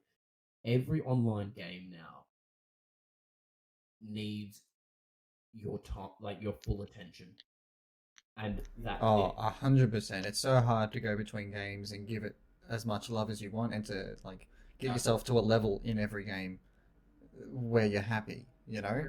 GTA 5 is really egregious with it because you have to spend so much time to actually earn that much. in your Yeah. the currency that you get. Mm. And Yeah. anyway, like asking GTA 5 because like I literally said, who gives a fuck at this point, and Yeah. we just like 10 minutes. Look, about this it. is it's just an image of society, isn't it? We have not gone forward in what 6-7 years. No. Jesus, we come have- on, guys. It's GTA 5. It's out. All right, it's been out for a while. Let's move on. So like now this one I'm mixed on it now. I was really hyped for it when it got announced, but I've actually I'm a bit I'm Confused. to hear your opinions on it. And that's the Spider-Man Miles Morales game. My note was "Oh my fuck cheese" in all capitals. No actual English sentence there, just expletives. But I was so keen because Miles Morales is such an awesome character in the Spider-Man universe, and to put him in a game form in like with the Spider-Man of the PS4 Spider-Man gameplay is really exciting. But what's worrying? Did someone fucking fart? Yeah, what was that? Did someone? I didn't hear it. We I must didn't fucking kill hear it. them. Did you hear it, Mitch? No, that wasn't me. I had my mic Oh, off. I heard that. No, did you? Yeah. Josh, you heard Josh. It was either a I fart definitely heard that. or I was like a really chair quiet. screeching. You It, know? it wasn't me. I can't like go back and look at this audio and fucking find this fucking. Whoever fart. you are, the world's watching. Okay. Anyway, back to this. I'm getting distracted by gas. But Gas that you can't smell. Andrew, what specifically are you iffy about? Or Look, I was looking into it a bit more, and no one is certain as to whether or not it's an actual fully fledged game, and I don't think it will be. I think it's going Why- to be as in DLC for the not DLC.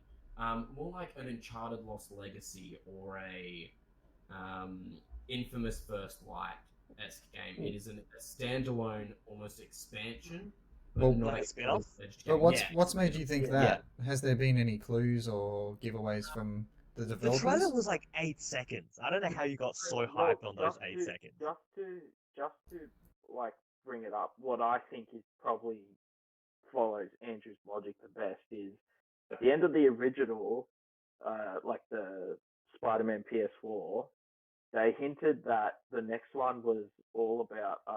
For those who don't know, I'm a massive comic book fan. Yes, we So- both yeah, are yeah. when it comes to Spider-Man. Yeah, so in terms of all this, like, what they hinted at the end of the original was that Norman Osborn, Oscorp, was playing with the symbiote. Mm-hmm. So obviously, That was hopefully, fans were hoping for was Black Suit Spider. yeah, the symbiote storyline in general. Yeah, or something like that, because Yeah. But like, is that what makes me then go, this isn't a fully fledged game as well, is it is only 2 years after the original game. And, well,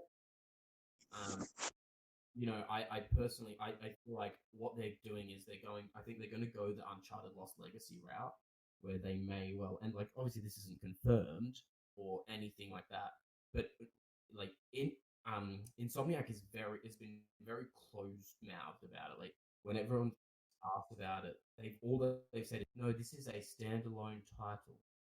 They never said it was, but they never went, oh no, this is a sequel, this is a fully fledged game, because people are asking that. They are just saying, oh, standalone title isn't DLC. Yeah, but I don't think like saying it's 2 years is too short of a time because not everyone's Rockstar, you know. No, of course, but 2 years is a long time if you think about like Call of Duty's coming out every year and all that kind of crap. But Call of Duty is infamously the game series that Yeah. And Call of Duty actually takes 3 years of development still. Mm. It's different.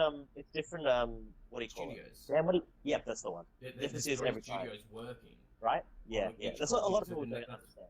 Like, there's a 3-year gap between each like studio's Call of Duty. Right. So Yeah. there's still a 3-year development period. Yeah. Like, we're not talking about the PlayStation 1 period of game development where Insomniac made, 3 Spyros within the span of 3 years. Yeah, that's different. We're talking about a fully fledged open world game. Yeah. So you think if they started development the day one of when they finished the original Spider-Man or whatever it was, 2 years is not enough time. Well, but you're not taking into account the fact that they introduced DLC as well into Spider-Man. True. See, I've had the game sitting there since my 21st, and I have not played it. Possible. Like, I think it's possible. I don't think that they would rush it if it was a fully fledged game. Yeah, They'd take more time. Who's the studio behind this? Insomniac. Ah, okay. I think from a story standpoint, it where they left off the original, it doesn't really make sense for it to be like Miles' story, if you know what I mean. Yeah, that's why I feel like what I think they're doing is they're doing this standalone to introduce Miles as a Spider-Man, and then they're going to incorporate the two of them into an actually fully fledged sequel. Effectively, you think it's like Spider-Man 1.5 rather than Spider-Man 2. Yeah, it's Spider-Man 1.5, and then I feel like Spider-Man 2 will be almost like the best way to describe it is Assassin's Creed Syndicate, where you can play between 2 characters. Oh yeah. You think they're also like riding off the hype of like the movie of Into the Spider-Verse with Miles Morales now that everyone kind of knows about him now? I think that's played into it. I think that's played into them really biting down on it. But I do believe that this was in the plan and in the works since before that. I also think they also essentially announced that Miles already had his powers at the end of Spider-Man. Yeah, that's what I was just gonna say. And throughout the whole DLC, they keep having these, like, Peter and Miles keep having these phone calls where Miles is going, "Hey, when are you going to start training me?" And then, the next DLC is, "Hey, I really enjoyed our training session. When's the next one?" type of thing. So, I think this was a plan from the get-go. I think that it was just really, really lucky at how well received Into the Spider-Verse was, and I think it was very much they had this from the beginning. They wanted this from the beginning. They would have never introduced Miles Morales as a character if they never planned on this from the beginning. That's true. That's true. All it would do is create a controversy of, we introduced the character and we're just not touching him, Mm. And yeah. Anyway, sorry. What were you gonna say, Tolga?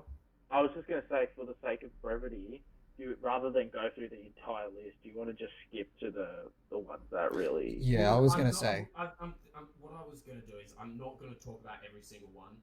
Yeah. I'm gonna mention them, but the ones that I think are worth talking is what we're going to talk. Yeah. Yeah. There's a Yeah, lot that's- that got announced and released, like a shit ton of indies as well that we probably won't know Yeah. anything about until they're released. You know. Gran Turismo 7 also got announced. Oh, vroom vroom. I actually think it looks really gorgeous. Gran Turismo tends to be some of the better Yeah. games Oh, of yeah. the generations.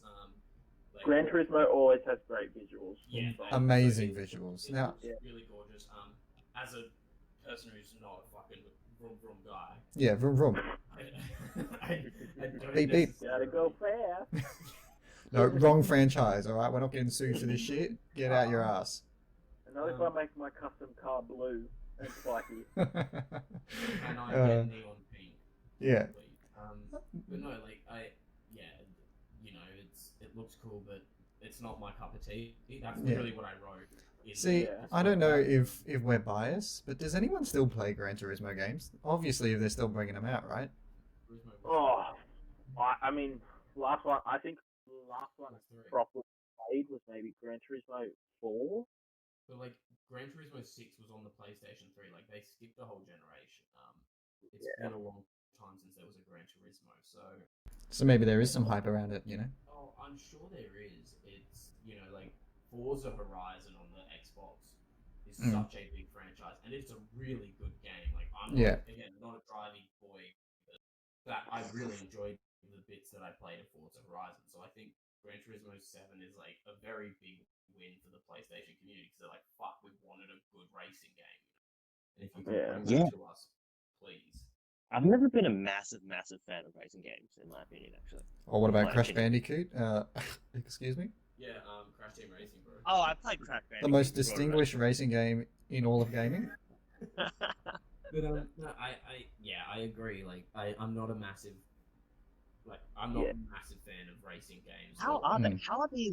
Not like the Mario Kart Crash Bandicoot, fucking Well, like the thing dipshit is, throwing blue shell game. But I Excuse me. actually games are like much more like I don't know how you put it, but it's like it's realistic. It's a bit. It's almost like a simulated racing game. It's a simulator. And I think the thing is though, like you can't truly simulate it unless you buy that full rig of like the fucking actual steering wheel and shit. And people do. I've True seen that. hardcore fans do that stuff, but Yeah, I know they do. Again, it's not for us. Anyway, let's continue on. Let's jump a little. This is me. Look, this is my time to shine. Yeah, go Ratchet for it. Clank Rift Apart. Yeah. See, I have no opinion. Oh, dude. That's my fucking childhood right there, dude. Yeah, Dude. Josh and I, as kids, for listeners, Josh and I are cousins. We used to play Josh's house on his PS2. PS2 Ratchet and Clank Gladiator. We used to play Ratchet and Clank Gladiator. And the reason why we used to play that is when I used to play with my brother used to have Ratchet and Clank 3 up your arsenal. And I used to play the co-op on that and the multiplayer, like player versus player, which was shit. But I enjoyed it because I was playing it with my brother and he let me actually touch his PlayStation at the time. I was like, yay! But Josh and I used to play Ratchet and Clank Gladiator together. And it was some of the most fun we used to have when we were kids. Like, we used to... hours. Oh, this is brand new now, isn't it? Brand new Ratchet and Clank The new game. one is, yes. The new one is. So this is a brand new one called Rift Apart. I'm just giving some, like, absolute... You want to tell us your bias life when it story. comes to nostalgia, Yeah. But the Rift Apart, like, I've played most of the Ratchet and Clank games. I've played 1, 2, 3, Gladiator. I didn't play the first PlayStation 3 one, which was some fucking name that I Not don't a true remember. fan. You've lost your rights. yeah, I think we need to okay. move on from here. I did, like, I played A Crack in Time, which was the last PS3 game, and that was really fun as well. And then I came back for the remake of the first one, and that was, honestly, the remake was fucking phenomenal. in my opinion. I loved every minute of it. The only problem was all the guns were guns that have been in the previous games. So there was nothing new, there was nothing new to it. And they brought out a movie as well, didn't they? And that was just gameplay trailers. No, it was literally just the cinematics from Yeah. the game. Yeah, that's what I meant, sorry. It was not very good. No. The movie made no sense. But Do you reckon there's, anyway.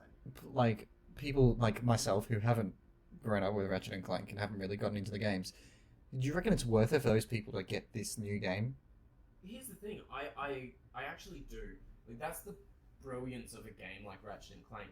It's not fucking Red Dead Redemption 2 story or something like that. It's simplistic and it's just it's the core gameplay. But the fun of Ratchet and Clank is the guns, like the wacky guns that you can use. It's just so fun, and like the world, the characters you meet are just so odd and bizarre. It's just it's your basic like childhood like platformer. Like it's just fun. But then add like wacky ass guns. Like in the in Rift Apart, like the new game, they showed a gameplay. They showed some gameplay, and there's a gun where you can shoot out flower petals. It like creates these just a ground of flower, and it's shooting out water and shit. It's just weird shit. Like just looks bizarre. It looks just like new guns, weird wacky guns are back. On level with like the finger pistol from Dead Space 2 or whatever it was. Yeah, but that is all Ratchet and Clank's weaponry. Like it's all just weird shit. Like it's like, hey, do you want to use weird, deformed, fucking crazy, awesome guns? Yeah, go ahead, play some Ratchet and Clank. Like, it's you want to just turn fun. something into a sheep? Fucking do it. We can give this to you. like it's just weird shit like that, and it's so much fun. And I think the core plot's always very basic, very simple. But what makes it up, the characters, all the characters are like fun and they're wacky. Like Clank is just a wacky character. Ratchet, he's just straight laced kind of character. Nefarious is just such a wacky ass fucking villain. Like, Is he a nefarious villain? He's nefarious. But no, Dr. Nefarious is just such a great villain. But like I think that a lot of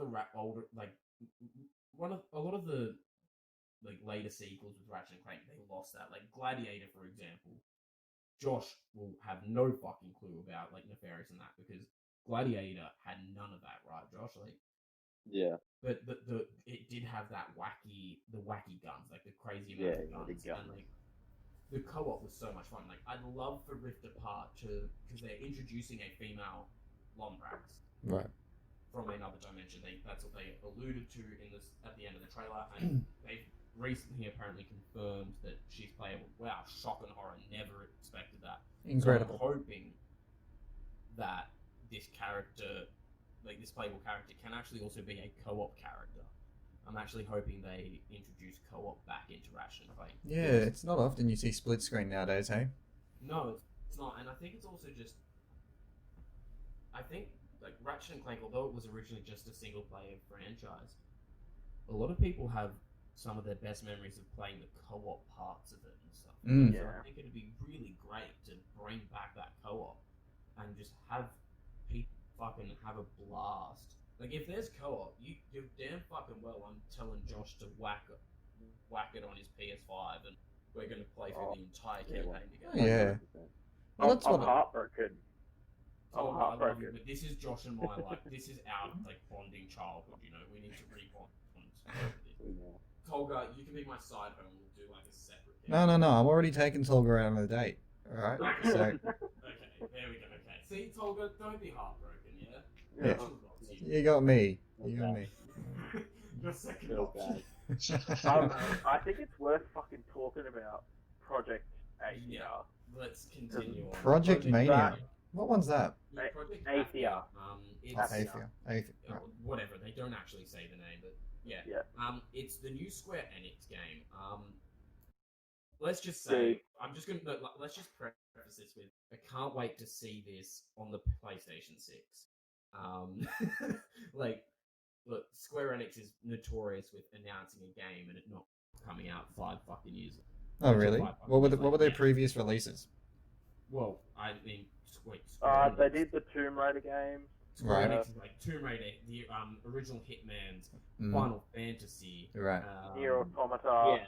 Yeah, they dropped Hitman that does that. Yeah, no, but I'm saying the original. Yeah, not- yeah, the original not Hitman. the Life is second one. Strange is also. Like, Oh, yeah, yeah, Square yeah. Enix, Square Enix has done a lot of games, like so many. I could not list them all. Kingdom Hearts. Yeah, so good quality Um, games at least. Yeah, Yeah, no, but they're, they're the producers for a lot of things, and not the studio anymore. they're Right? producers. No, they are a production company. Do they have a studio? Well, I'd say the Final Fantasy team is technically the mainline studio, but they're mainly just a production company Yeah, now. okay. Right. So what is this game? What is Project so, Athia? Well, here's the thing, right? The fact that it's only called Project Athia seems like it's, and they literally said at the beginning of the trailer, it is subject to change. But it's a fantasy game, yeah. Like Tolga, Yeah. you take it away, yeah. Like you do. So what I was gonna say is the best way to picture this is, so imagine Witcher, but just more D&D. Mm. So just it's more it's Okay. it's not about, you're not like Yeah. a sword hunting monsters. It's like That's pretty I good. cast spell and a tree grows out of the ground and kills you. Yeah. Like, I'm listening. I like the sound and of like that. there's this. No, I really like really- the sound of that. Yeah. They also like showed off this really cool movement as well. Like the best way I could describe it for you, Leon, is Final Fantasy 15's like sword, like throwing the sword and teleporting. Imagine that, but instead of the actual teleportation, they've just turned it into almost like a dash. yeah, Ah, but yeah. it Yeah. looks like it has a Dash. really good traversal system. Yeah, like the Okay. traversal system looks phenomenal, and then like they only showed off like a bit of like the magic where she like created a like shit ton of roots and just crushed these enemies. But they Yeah. showed off some really cool looking enemies as well. Like I think the art style is something to really marvel at with this game. Where Creating a tree and crush the enemies. That sounds like a summoning type of thing. Oh, if it has good summoning spells, I'd be so wet. Holy Right. shit. but There's this- RPGs nowadays lack summoning spells. yeah, like, but I it's think ridiculous. sorry, Tolga, what were you gonna say? Yeah, I was go on, yeah. just gonna say, as soon as it comes to fantasy, I just cream. Like, Yeah. Right, same here. Agreed. But like, I think the really cool thing with this is, in my opinion, is the look of the enemies that they showed off, like the monsters that they showed off. Right, they showed off these like almost hellhounds, and like they just look fucking awesome. There's like this like almost magma coming from their chest, and like they're coughing up like fire almost, and it just looks fucking awesome. Like really. How's the awesome. art style actually? How's the art Well, style? Is it it's realistic? a realistic art style. It's like a realistic art style. Just yeah, Okay. it's I was for just the gonna say- creation design. it's very impressive. It's very creative. Yeah, the thing is, how much can we say is cinematic versus gameplay? Like, you need to. Yeah. That's the problem, because they're saying like it's subject to change. You can't like, as much as I'd love to dive into this, we can't talk too much on it because there's probably a lot that will change. You know. So Yeah. is Josh, this? Have you seen much of this? Did you see Project Athia? Me? Josh. Oh, me? No, I didn't. Actually, I didn't see it at all. No. Is this an MMO or like an RPG? No, we don't know. That's Oh, the thing. We well. don't It know. looks like an RPG. Right. Like the thing is, you can say it's most likely going to be an RPG, but we don't know much about it. So we just No, got to sit yeah. on it. Yeah, That's let's FPS. FPS. Yeah. let's- FPS yes, Battle Royale. Yeah, It's clearly a battle royale. It's a battle royale. It's Yeah. a mobile game, actually, guys. It's a gacha. Yeah. It's not even on PS5. Gacha slots. Actually, a tabletop. Okay, so Table tennis simulator. Oh, for fuck's sake, boys! I'm trying to continue. You guys just keep going. Okay, so the next game is Stray. Yeah. There's been a surprising I amount of wrote- hype for it. Yeah, I don't remember it at all because I didn't. And I- I kept getting reminded. don't know too much about it, but my impressions is like a Detective Pikachu vibe, but with a cat. Yeah, it's I was just you're a gonna detective say- cat.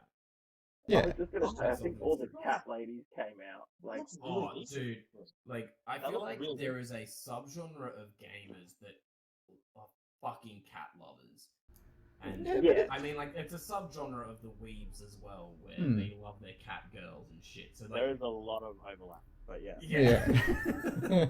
Oh, So, there's a I real feel like dark this is side. just, like, this has just gotten everyone so hyped that I don't know, Yeah. I think I need to actually see what this I- game. I think does it's for just cinematic. a cute adventure game that will strive off how good its story is. And there's been a lot of games that have been successful with that formula. I don't No, think it's it reminds me of. You know what it reminds me of? Goat Simulator. Has anyone played Goat Simulator? It's fucking. Why would it remind you of Goat Simulator? Yeah, I was gonna say, You're playing as a fucking animal, right? So? So- so What? So Listen, does I'm not Donkey done. Kong remind you of I'm Goat not Simulator? fucking done. Hey, shut up. Listen. But a lot of it, like from the look of it, like I like. It's weird to say this, Hmm. but I like the universe already because it's such a familiar kind of setting to a lot of things. Right. Love, Death and Robots. Bang, exactly, right? Yeah. It reminds me a lot of that scenery, and I really like it. I'm not sure why though. It reminds Yeah, me a but- lot of Destiny because it's based on Earth, and I just think it has a lot of stuff that's similar. Dude, you just literally went full Leon on that. You're like, Yeah, It's Animals Goat Simulator. that was the It's- joke, Andrew. That was the joke. Yeah. Well done. That's the point. I'm pretty sure he was being sarcastic. I Yeah. didn't even get that. Fuck me. Too many beers. Let's just continue. Fuck off. How is it not Goat Simulator? But let's move on. Yeah, Let's we- move on. Let's I know, move Goat, on Cat, from Goat Simulator. same shit. Yeah. So Goat Simulator 2.0, we've moved on from. This one actually really excites me. We only saw like 5 seconds of gameplay, but I Mm. want to see more. Returnal. Returnal. It looks fucking awesome, man. I That love does this look pretty concept. Like, I'm going to take a quick peek here. You guys talk about this. Yeah, I can't wait to Hmm. hear you again, Leon. But So you've described it as Alien Dark Souls. Look, I just wrote that quickly. Dark Souls, remove that. But it's Alien Isolation almost, like in the sense Mm. of it's that alien vibe of like you're in an unknown area, like you're on an unknown planet. yeah, Unknown. planet. Are there animals? Well, that's the thing. There is alien life form that Yeah, make there into that. So is it like Goat Simulator? Fuck. I just want to be thorough. I want to be thorough, okay? You I need to do know. not believe so. But no, I meant more, Okay. it's more Groundhog Day is the better way to put it. Right. It's a third-person shooter. Yes, it's a third-person shooter. Like I said, we only got a small bit of gameplay, but I think the interesting part, it's almost like the way the trailer played it is this kind of horror mystery vibe of figuring out like what the fuck this is happening on this planet, Mm. and this girl keeps dying, and she wakes up and the planet's changing. Yeah, that's what I heard about it. Every time there's a death, the planet changes. Oh wow. So this is single player? Yes. Yeah. Okay.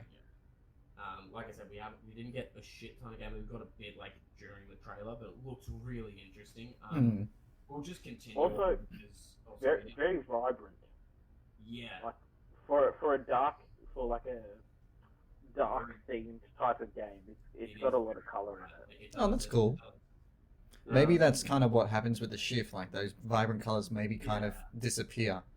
I'll be interested to see where it goes. Like that's a game that it's not so much I can't wait for it, but I can't wait to learn more. Hmm. The next game we can kind of skip through quickly. Sackboy's Adventure. Yeah. Or Adventure. It's just look to me. This is filler. This is like they didn't want to do Little Big Planet 4, so they're like, let's grab just Sackboy from Little Big Planet and just give him another game. It's just a classic PlayStation franchise, you know. Well, it's not even. I wouldn't say it's classic. Oh, well, it used to be, like, at least the PS3 era. It was came out quite big. like, Yeah. I'd say, like, It it's became a more big like, franchise. hey, this is their version of. This is what they're doing for NAC. Hmm. They're to show, like, this is going to cater to the kids, you know. And we'll have another game that's coming up soon that is, to me, the exact same thing. Yeah. But that's later on down the line. But anyway, the next game, and I think this one's also really interesting, and that's Destruction All Stars. Destruction All Stars. I wrote Fortnite I saw Twisted some Metal. video of that. What did you think, John? Yeah, you pretty much looks like spot on with that. It looks like Twisted Metal, like Fortnite. Yeah, I think like Fortnite in the sense of not like a battle royale. Fortnite-esque, yeah, not a battle royale. That cartoony, wacky, Yeah, kind of yeah. aesthetic. RPG. No, it's No. Mitchell, I think you would be really interested. It is. Do you know Twisted Metal is essentially Rocket League, but if the main goal of the game is to kill each like other. demolition, like a demolition derby. Like your whole goal is So to like destroy the other An car. FPS Rocket League. Well, like it's third like person. No. So you gear out your cars to be like in the trailer, one of them becomes like an armored boulder, and you just knock people out, and another one just becomes like a blade. It's Rocket League if Rocket League was a deathmatch game. Yeah. Cool. Scoring goals, So you- and you've got so- like abilities to kind of work around that and items to work with that, and like Yeah. supposedly from the view of the video, you can leave your car, and you can run around almost like a parkour and like doing like crazy wacky shit and like. Okay. It might be like you have to collect like the upgrades for your car like during the match. Yeah, or even like if they do like this point system where like being out of your car gives you more points, but you're more vulnerable. Oh, yeah. And like shit like that because you're at risk. Andrew, just come a little closer to your mic, mate. Fuck you. Yeah. Oh, yeah, alright. You want some lobster too? I do want some more stuff. Basically, Monster Truck Simulator. Yes. Okay, that's Yeah. cool. But no, it looks really fun. I agree with Josh. I think Josh kind of tipped it off with like, it is very much like it's got that Fortnite aesthetic. Okay, interesting. Yeah. Well, they have one of the new games was Resident Evil, right?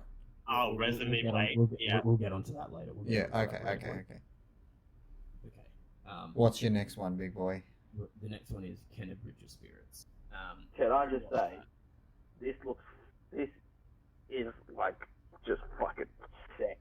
It looks like- adorable, right? It's Japanese Pixar Pixar looking game. Like I wrote. RPG. Like it's so good, dude.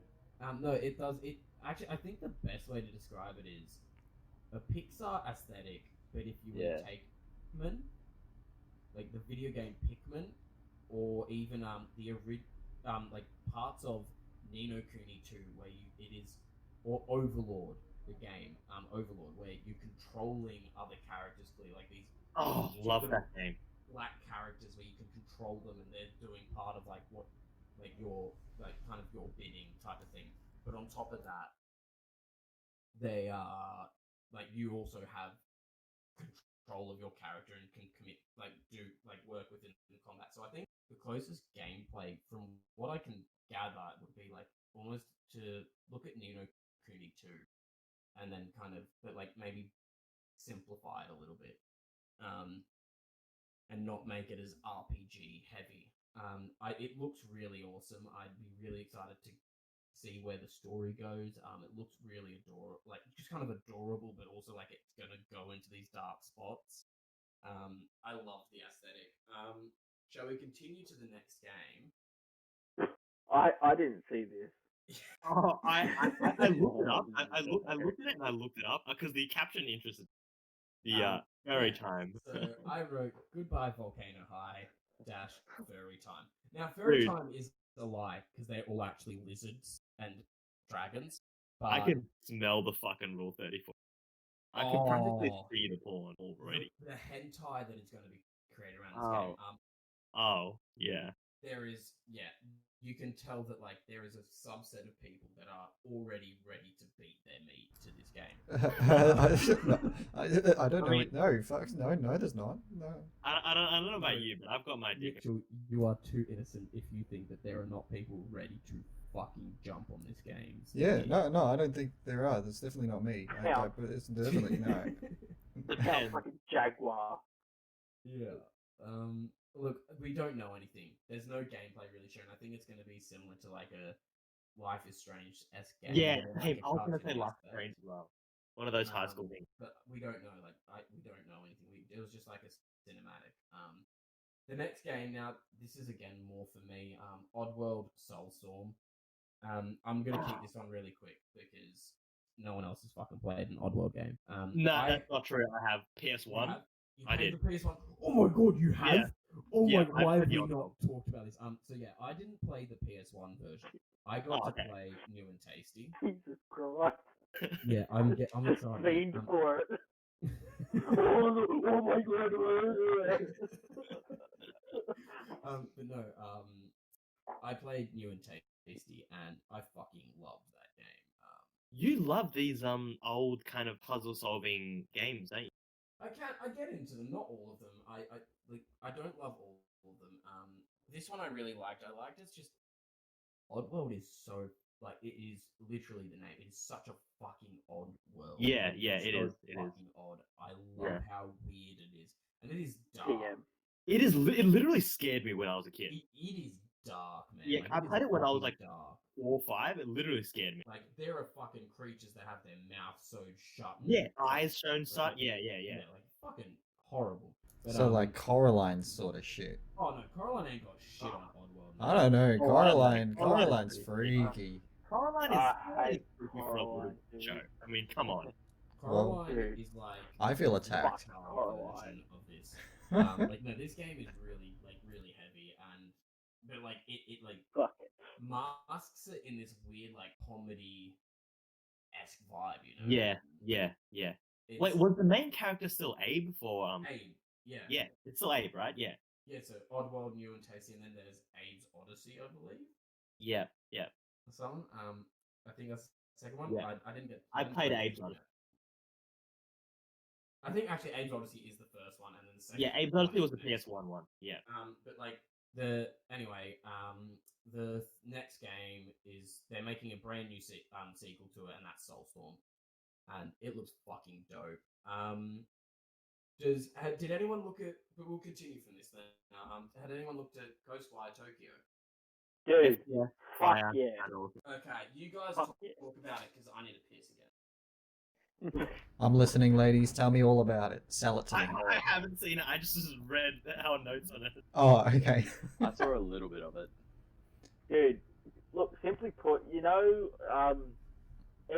it sort of looks like a better made, like, Watch Dogs made, except set in Tokyo, except, like, weird Japanese sci-fi horror and sci-fi themes. Yeah, isn't it like Sci-fi paranormal? Oh. Yeah. And then on top of Overrunning that, Tokyo. yeah, on top of that, you've also got superpowers. Oh, yeah, no. That sounds pretty. It's- Sounds like the most like hybrid game I've heard in a while. No, it sounds like they're just like, let's think, what's our marketing audience? Fuck it, we'll just do everyone. Just get everyone in there. We can't lose if everyone's interested. Okay. Yeah, but it looks really good. Again, we didn't get any gameplay. A lot of these is just like the cinematics. Mm. But it looks fucking interesting. It's got this mad art style where it combines like robots and paranormal, but then sometimes they're separate at the same time. Mm. Wait, what are we looking? Yeah, what are we talking about? This is still Ghostwire Tokyo. Okay. But again, we just didn't get much on it. Hey. Like most of these, we didn't get much. Yeah, we didn't get Yeah. much. I mean, there's not much. Yeah, there's really not too much to analyze. It was just revealing of the games. They're still waiting on gameplay and specifics, Yeah. you know. Ghostwire was announced last year at the Game Awards. Oh, really? Yeah, Oh. it was. Back when we were allowed outside. Those days. Yeah. But no, it was announced at the Game Awards. So I'm actually going to be honest with you. I was a little let down with Ghostwire. And do you still hold that opinion now? Well, no, I'm talking about with this stream. Oh, okay. Originally, re-looking at it, I think my opinions lightened a little bit on it. But my first opinion on it was, like, when I got the original trailer for Ghostwire Tokyo, you know, they showed no gameplay. It was a fully cinematic trailer. It was this weird, like, wacky, like, kind of horror-esque, like, Japanese mythology-based game. And they showed that in droves with the gameplay. But when I first saw it, I didn't expect it to be first-person shooter. Like an FPS game. Well, it's not necessarily a shooter. Dude, you're shooting shit out of your hands. Like, fuck off. I mean, I don't really. Would you call Skyrim an FPS shooter? Same deal. Yeah. Well, I think this is very much different. Like, you're literally just pointing and fucking shooting shit out of your hands. But it's a first. Yeah, but then I the didn't expect you Dokkan to have a first Kamehameha person wave. viewpoint. I didn't expect that. I didn't. But honestly, I didn't know what to expect. But I don't know. I didn't really like what I saw when I first saw it. But going back and rewatching it, I actually got paid a bit more attention to it. And although I don't necessarily like this weird like finger bang shit and FPS fire Hadouken, as I wrote, You don't like you don't like finger banging? I don't like fire finger banging, but what I do like is the enemy design. Yeah, I was just mentioning how like some of them are just paranormal, some of them are like weird sci-fi paranormal combinations. Like, it's all like a weird mix of just crazy Japanese shit. Like, it is just like Japan looking at this and going, "Let's fuck this up," you know. I really do like the enemy design. It gives me a huge Neo Tokyo feel. Do you know what I'm talking about? Have you seen Blade Runner? Yeah. Yeah. There's like there's futuristic world, then there's futuristic Japanese world. For some reason, like there's like a bit of a yeah. Obviously, it's called Tokyo. You know. Well, I like that world. It looks really cool now that I've like rewatched it. It's definitely one of those games where it's again, we need to see a bit more. Yeah, I'd like to see more. Does it have animals in it? It's basically Goat Simulator. Goat Simulator. Fuck you guys, that comparison was valid. No, it wasn't. I'm not so not sure. sure. That one. I'm just sitting on a What timer about here. this Jet the Far Shore? Now, to I me, have no fucking clue. what I got from it was that it's a more like realistic / gritty Spore. I didn't even take that. Like, to me, it just seems like those like a lot like those indie games where it's a character-driven journey to the end of the world esque game. Because I thought it was they traveled to like a new world and it's them like developing their settlement on this new world with this cool like weird water fucking dragon thing. Yeah, so there's 4 words I get from this game. Sorry, what were you Space travel, water dragon. Josh, you were say something? What? Hello? Josh, I thought you were speaking at some point. No. You have No. nothing to say about this? Okay. You're getting us Really? confused. Fucker. You're going crazy, bro. He's thinking about the animals, mate. He's thinking. Think about whether or not this is Yeah. a simulator. A dragon is an animal. A water dragon is essentially a goat underwater. So I think this might be Ghost. All right. Let's pack it up there, boys. That's good to me. Next game. Let's go on to the next game. Josh, did you look at this one? Godfall. Dude, I had hack a and slash. quick glance at it, Fuck but yeah.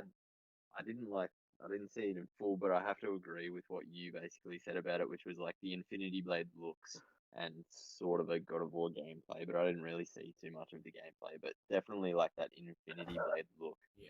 Can we all agree that for the people who have seen it, the trailer was shit, right? I thought it looked great, but it wasn't No, a lot. All I got not from even it that, was it was hack more and just- slash. I didn't like the weird fucking. Let's just add rap to this. Like the only reason why I saw that rap was involved was because Gearbox is making this game, and they're like, Borderlands trailer, but with swords. Yes. I love the concept of Godfall. I actually liked the aesthetic. Like, yeah, it is Infinity Blade aesthetic, but with a like God of War, like a PS4 God of War combat. And I think that looks really awesome. But yeah, it's just I want to see more of the loot system. I want to see more of the armor system. I want to see more of what the core gameplay is, because I don't know, I have this vibe of it because it is Borderlands esque. It's gonna do a co-op type gameplay. I would be interested to see that, but again, just gonna continue because we don't know much about it. How many of these are going to be releasing with the next gen? So not delayed afterwards. How many are we've got a few straight off? I had the list earlier, but I know Spider-Man is one of the 2020 releases. I think maybe 5 or 6 of them are Right. 2020 So releases. there's a crap ton of them that we're going to be waiting on still. Sure. Yeah, Yeah. there's a lot of them were 2021, but like some of them were like 2021 January as well. You know. Yeah. I guess, with the year we're Oh, having, like, development's been stunted. Yeah.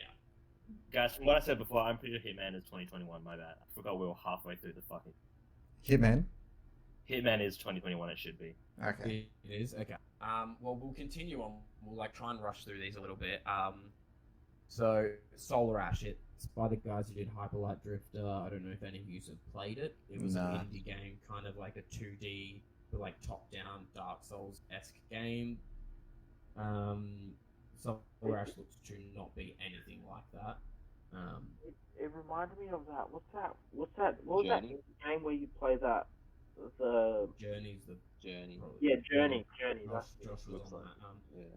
Yeah, I agree. Josh, what were you gonna say? I was just gonna say the exact same as Tolga. Pretty much, it just reminded me looks very very similar to Journey. Yeah, it looks like Journey, but almost in the aesthetic of Did anyone see the game Ashen? See what? Ashen. No, It's don't just know. this like simplistic looking aesthetic. I actually liked the concept of it. It looked neat. It had this weird, as I wrote, ice skating bone worm, because there was ice skating involved and a bone worm. But no, anyway, like continue on. I think it could be a neat game. I'm actually intrigued by that one as well. But we'll continue on. Hitman 3. Look, Okay. Hitman 3 is unspoken, man. Leon, I know you really want to talk about This this. is my time. This is my time to shine. I understand, but I like. I feel like I feel like Hitman isn't. Hitman has a very specific core gameplay that just works. Look, here's the thing. Here's the thing about that Hitman trailer. Anyone who doesn't play Hitman would hate it, right? Yeah. Anyone who's not into the last 2 games, or really really the last 2 games are really the same game. They just re-released with more map. Dude, Essentially, I already, thought they were up to like Hitman 12. yeah, like I can already tell honestly, that it's literally like having played the other 2 games, everything very similar. It's really upgraded. Who is Yeah, breathing into their mic? I don't know, but I think it's you, Leon. might be. Leon, yeah, you're doing Yeah, I things think it's weird Leon. distortions. a little bit out of fucking shape right now. Someone Talking. just lost the Dude, Hitman Pop 3. out. He's breathing heavy about this new Hitman game. Oh, But no, look, the core gameplay, like the most important thing about Hitman for me and to a lot of other people is it's essentially a simulation game of being able to kill fucking random people at different fucking places. That's one thing about that's most a reason important thing. you're not really The thing about Hitman is hitting men. as well exactly. You're more like a hit everyone, hit all women and children equally kind of dude. But no, yeah, the map looks interesting to me. But it's like a more vertical map. It's like it's if you've seen it, it's like Tower of Dubai. Alright, so you're like rock climbing as a Hitman. Basically, essentially, you probably I don't know how the map is. They but- showed like a Mission Impossible that's like climbing up the essentially. skyscraper. But like I think my problem with it was like I don't care. Like I think Hitman 3 like awesome. I think it's great for the player base. You hated the enjoy trailer. it. I just didn't enjoy that they were like, and here's some gameplay, and then showed 5 seconds of a skyscraper Hitman climbing up the skyscraper for a Yeah, second, you just- and then just him call the dude walking Hitman. around. Yeah, you know, That was they their, do. like, and welcome to our TED Talk. Yeah, they literally No show gameplay. 47 just walking around, and Yeah, it's like, and it was just like, that's not gameplay of a mission. That is just have a look at Hitman walking around. You know, like yeah, that was my only problem with it. Was the way they worded it, but whatever. Next game, Astro's Playroom. It's cute, but this was the other game like compared to Sackboy's Big Adventure. It's just fucking. It's filler. Hello, cute Mitchell dog. No, it was cute. It was adorable. I'm amazed my dogs have not barked at all. But anyway, so yeah, it's just filler. Next game, Little Devil Inside. That looked cool. Dude, I do not understand how you saw Witcher 3, but more running away. You are I got- literally fighting monsters, and throughout the whole beginning of the game, you are running away. Yeah, but just because you fight monsters doesn't mean it's Witcher No, but 3. it's- is this a Goat Simulator comparison? No, this It is a seems lot like it more to me. closer to Goat Simulator than just there's an animal. Wait, did someone say Goat Simulator? Oh, fuck off. Yeah. But no, like, Are there animals? the way What I animals? saw it was, I need your details. character is clearly a monster hunter. You know, that is more why I was going the Witcher 3 Yeah. vibes. It was more just the monster hunter vibes. I like, but Oh, it was a Monster Hunter. Like half these games where you kill monsters, you know, in any RPG. Now you know how it feels. no, it is still. Isn't there literally a very game bad series at called having Monster an Hunter? animal Yeah. comparing just because it's an animal. You fucking knob. No, Anyway, no. Andrew, aren't you a big fan of the Monster Hunter series? Anyway. Alright. Little good. Devil Inside. It looks neat. Whatever. Continue. NBA 2K21. No one gives a Fuck that fuck. game. Cash grab. Yeah. Bug Snacks. That was fucking haunting. I have never been so scared in my life. Josh, God, I don't know if any of you saw it. Josh, like, did you see any of the... Yeah, I watched it. That's gonna be game of the year. Mate, Honestly, that strawberry has fucking haunted strawberry me. turns into That like some haunted spider. me. And then, like, it's like, you know, you get used to it. Like, you go, okay, now it's actually kind of cute. And then the And then fucking bitch just ate it. It eats it, yeah. Like, why did you do this? Like, I'm conflicted now. Yeah, that looked haunting. Again, I don't really care for it. Hasn't Next it got like game- an Aussie accent too? Yeah, she was Aussie. Yeah, Aussie. it's a bit too But, like, the fucking. she was like stereotypical Aussie. She's like Americanized Aussie, where it's Yeah. like the Crocodile Dundee. That Except the cartoon eating a spider strawberry. yeah, it was fucking horrifying. But next game, let's go on to the next game. Demon Souls remake. Fuck As I yeah. wrote, Fuck yeah, yeah. boy, slide it in my ass. And that's a direct quote. That is a direct quote. Oh, yeah, Put that on a every pillow. Sunday. Jesus. Oh, that's like me every morning. But no, I am so excited for this. I played a little bit of Demon Souls.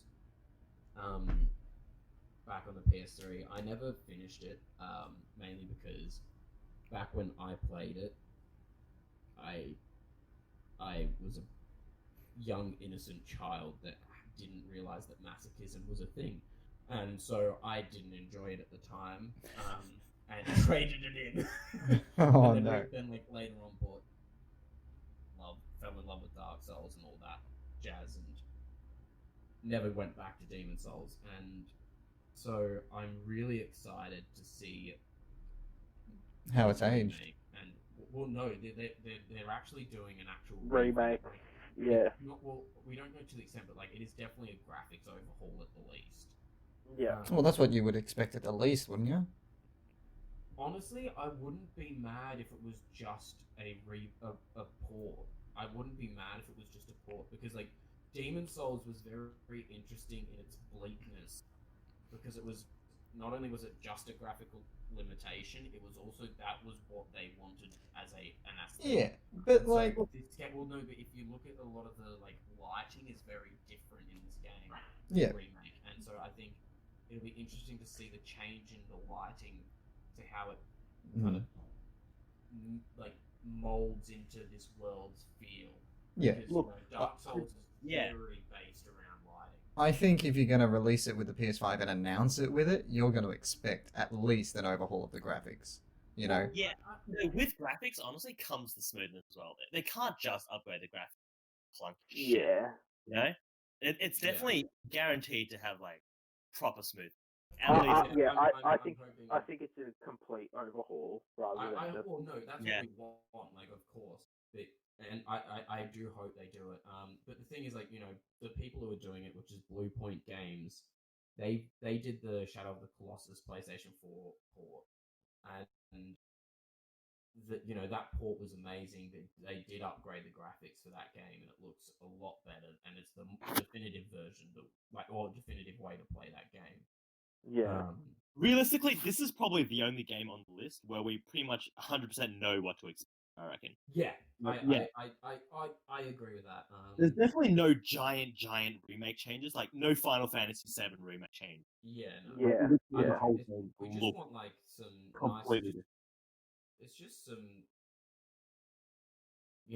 I just want it to make them. I want them to kind of make it feel a little smoother, a little more Yeah. modern.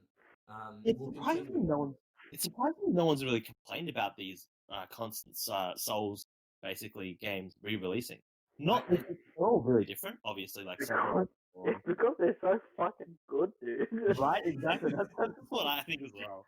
It was so Um, addictive. No one cares. Everyone's like, yeah, I think the constant like Souls-esque releases is, we had that like spur of like Dark Souls and then Bloodborne and that, but I think they all do things slightly differently. That oh, they do. it almost excuses the fact that you're getting a somewhat similar game. Yeah. Because there are certain things that have changed that makes it feel like almost a completely different experience. The feel of it, mostly in my opinion, all of them, it's just that it's a broken fucking world. It's always depressing shit. Oh yeah. I get the same feeling through all of them. Like there's not one where it's like a little bit different. They're all the same. No, And mate. Bloodborne, happiest world alive. Oh, you know what? You're right. I forgot about that. You could even get what later. Bloodborne is. It's Literally- almost like Goat Simulator because of the wolves. Yes. That's gonna Wait, run wait, for Goat the Simulator? entirety of this podcast. I'm quitting this. I'm cancelling this podcast already.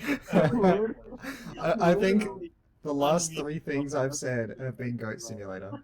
The Oh, next game on the list is Deathloop. Does okay. anyone get Has anyone played We Happy Few? Yeah. I have seen gameplay of it. The It aesthetic is very sort of different. gave me that vibe, except you're just killing each other till you're the last one surviving. Yeah. Yeah. I really like the look of the powers. It did Who look else very watched the interesting. trailer for this one? I did. Anyone else? No. Nope. No. Well, Yeah. this looked really cool. Oh, It looked really neat. I love the look of the abilities. It's Dishonored, but if they kind of move Dishonored into a more combat heavy focus versus a stealth focus. Although stealth is an option, it seems like they really wanted to kind of give you more of, there are definitely two options versus you mainly want to stealth. At least that's what it looked like to me. But I liked the look of it. I think we should move on though. Resident Evil 8, as my quote says, creepy village, bad times, werewolves, question mark. Yeah, I like that trailer actually. I really did too. Anyone else here play Resident Evil? Like anyone else here a huge fan, or it's just me? I'm not. No, I didn't really play any of them. They make very good games. You can't deny that. Yeah, essentially, what I feel I get, and a lot of people, other people get, I'm sure, is the Resident Evil 4 feel. Because what they do is they kind of probably take you back to like a tiny area. What they've done before is literally end the world way too many times. Because I mean, when there's a zombie apocalypse, what's going to happen? Fucking world, right? What they've done recently is revamp the survival horror aspect. So it's not so much. it at the start, essentially, like 1, 2, 3, right, 4, a little bit, like it was survival horror. That's what everyone. But then it got too fucking. It got too wacky. They Literally- dived more of the yeah. shooter aspect. Yeah. They Yeah. You RKO zombie. You RKO fucking. Yeah. No shit. it went from survival horror to more like action. Yeah, you can Yeah. keep it that. It doesn't make really any sense. But really, now they're bringing it back with like a more shitty ass character. Like no, not shitty ass, but like more wimpy character. Yeah. All the other characters, fucking heroes. Ethan is definitely Ethan. much more of a wimpy bitch. Yeah, definitely. But I think the interesting thing as well is they've taken away the zombie aspects and turned it into a bit more supernatural. And Yeah, it used to be chemical based. The whole thing, everything. it was biological. It was all biological. Yeah, biological. It was biohazard. It's literally the original Japanese Literally, name. the other name is biohazard. Yeah, exactly. But They play with plants. They play with dinosaurs. But you're yeah, right. like there's werewolves. There's like this. Yeah. They I think I read that there might be ghosts in this game. There were leaks. Oh, There were totally. ghosts. Oh no, fuck that! I'm out. Catch ya.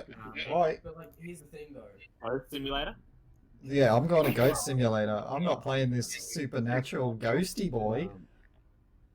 But no, like I think, look, they're probably going to tie it to Umbrella some way, shape, or form. It's going to be like probably. ghost. It's going to be like you're like hallucinating shit. Oh, probably. The werewolf thing is that probably all- a weapon. The thing that's always annoyed me about this, like for example, like they've never really had like a straight, like in terms of a story, it's never been like a straight line type thing. It's never been linear. Like for example, right, Resident Evil 7 left on the weird like black sludgy zombie, whatever the fuck it's called. Family, just the family. Yeah. And then if this one was to like have essentially absolutely nothing to do with The last one. It does. Ethan is the main character. But I think what is tied into it is near the end of Resident Evil 7. Correct me if I'm wrong, Leon. Chris comes into play. Chris Redfield. Yeah, Who he is does. the recurring character for this game that ties it into the Resident Evil universe. And Chris is a Redfield, recurring character for all the game. well, A lot. he's been since the first one. Chris is one of the playable characters in the Yeah. first Resident Evil. Yeah, But, he is. So Chris is the tying knot. And so Chris has now been introduced to Ethan, and at the end of the Resident Evil 8 trailer, Chris Redfield comes back. So I feel like Chris It's Redfield actually is... Chris Roydfield now. If you look at him, he's Dude, it's fucking Chris Matrix, boy. Like, he looks like a fucking Matrix character. Like Chris Edgelord, plays fuck you know? myself. Like, Yeah. he looks like such an edgelord. But anyway, Chris Redfield is back in it again. So I feel like that is where it's going to tie into Resident Evil 7. Yeah. Is not the actual per se the family and what it's that just was the happening there. It is Yeah. the Chris Redfield is going to kind of bring Ethan into this for some reason. Look again. I just hope like, there's some connection. Well, You know, there was a connection in the first 4 games anyway. Resident Evil 1 was Chris and Jill, and then Resident Evil 2 was Leon and Claire, who was Chris's sister. And so Claire, it ties into that. Claire's looking for Chris. And then Resident Evil 3 is Jill Valentine and Carlos. Yeah, and so that's tying back into the first game, and it's also happening at the same time as Resident Evil 2, if I'm correct. Yeah. And then 4 is then jump forward, and then you're following Leon again. Yeah. And so like they've all had a connection, and then 5, Redfield, and then 6 was just all of them. Fucking Avengers, Resident Evil Avengers. Exactly. So like they all had a Yeah. connection. It's just you had to play them all to get that connection. Yeah. Hang on, am I echoing on someone else's thing, or I kind of hear myself? A few echoes here and there. We good? I didn't hear it. Cool. We'll just go on until I find the issue. I'm kind of watching everyone's volume, so I'll try and keep an eye out. But yeah, no, I think that Anyway, we'll continue on because we've still got so much to talk about. We Yeah. honestly have gone for so fucking long. Yeah, I know. Mm. Well, look, this is an intro podcast. They won't be as long as this. No. Okay. We'll There's been a slowly- lot of news and a lot of releases recently. Yeah, and like we'll slowly get used to timing it probably, but this one will be a lot longer. Pragmata. It reminds me of Death Stranding, Stranding, yeah. but deep space. Yeah. Am I the only one who thinks that what I said was fucking accurate? Like, what the fuck is going on? I mean, he talks to a girl and then they Well, start here's the flying thing, into like, space. I've rewatched this trailer so many times, and here's what I've pieced together. That girl has to be some form of AI because she's breathing on the moon without a suit. First thing. Second thing, the place they were in, the Earth that they were in, had to have been a simulation. They were already on the moon from the beginning because there's a satellite breaks through what seems to be glass, and that was the sky. So like, there is some form of simulation-esque thing going on, and humans are on the moon type thing. That's what I've gathered from it. But it was fucking confusing. Josh, did you see this trailer? Joshy boy. Hang on, sorry, my AirPod died and I had to quickly go grab some. Oh, here we some go.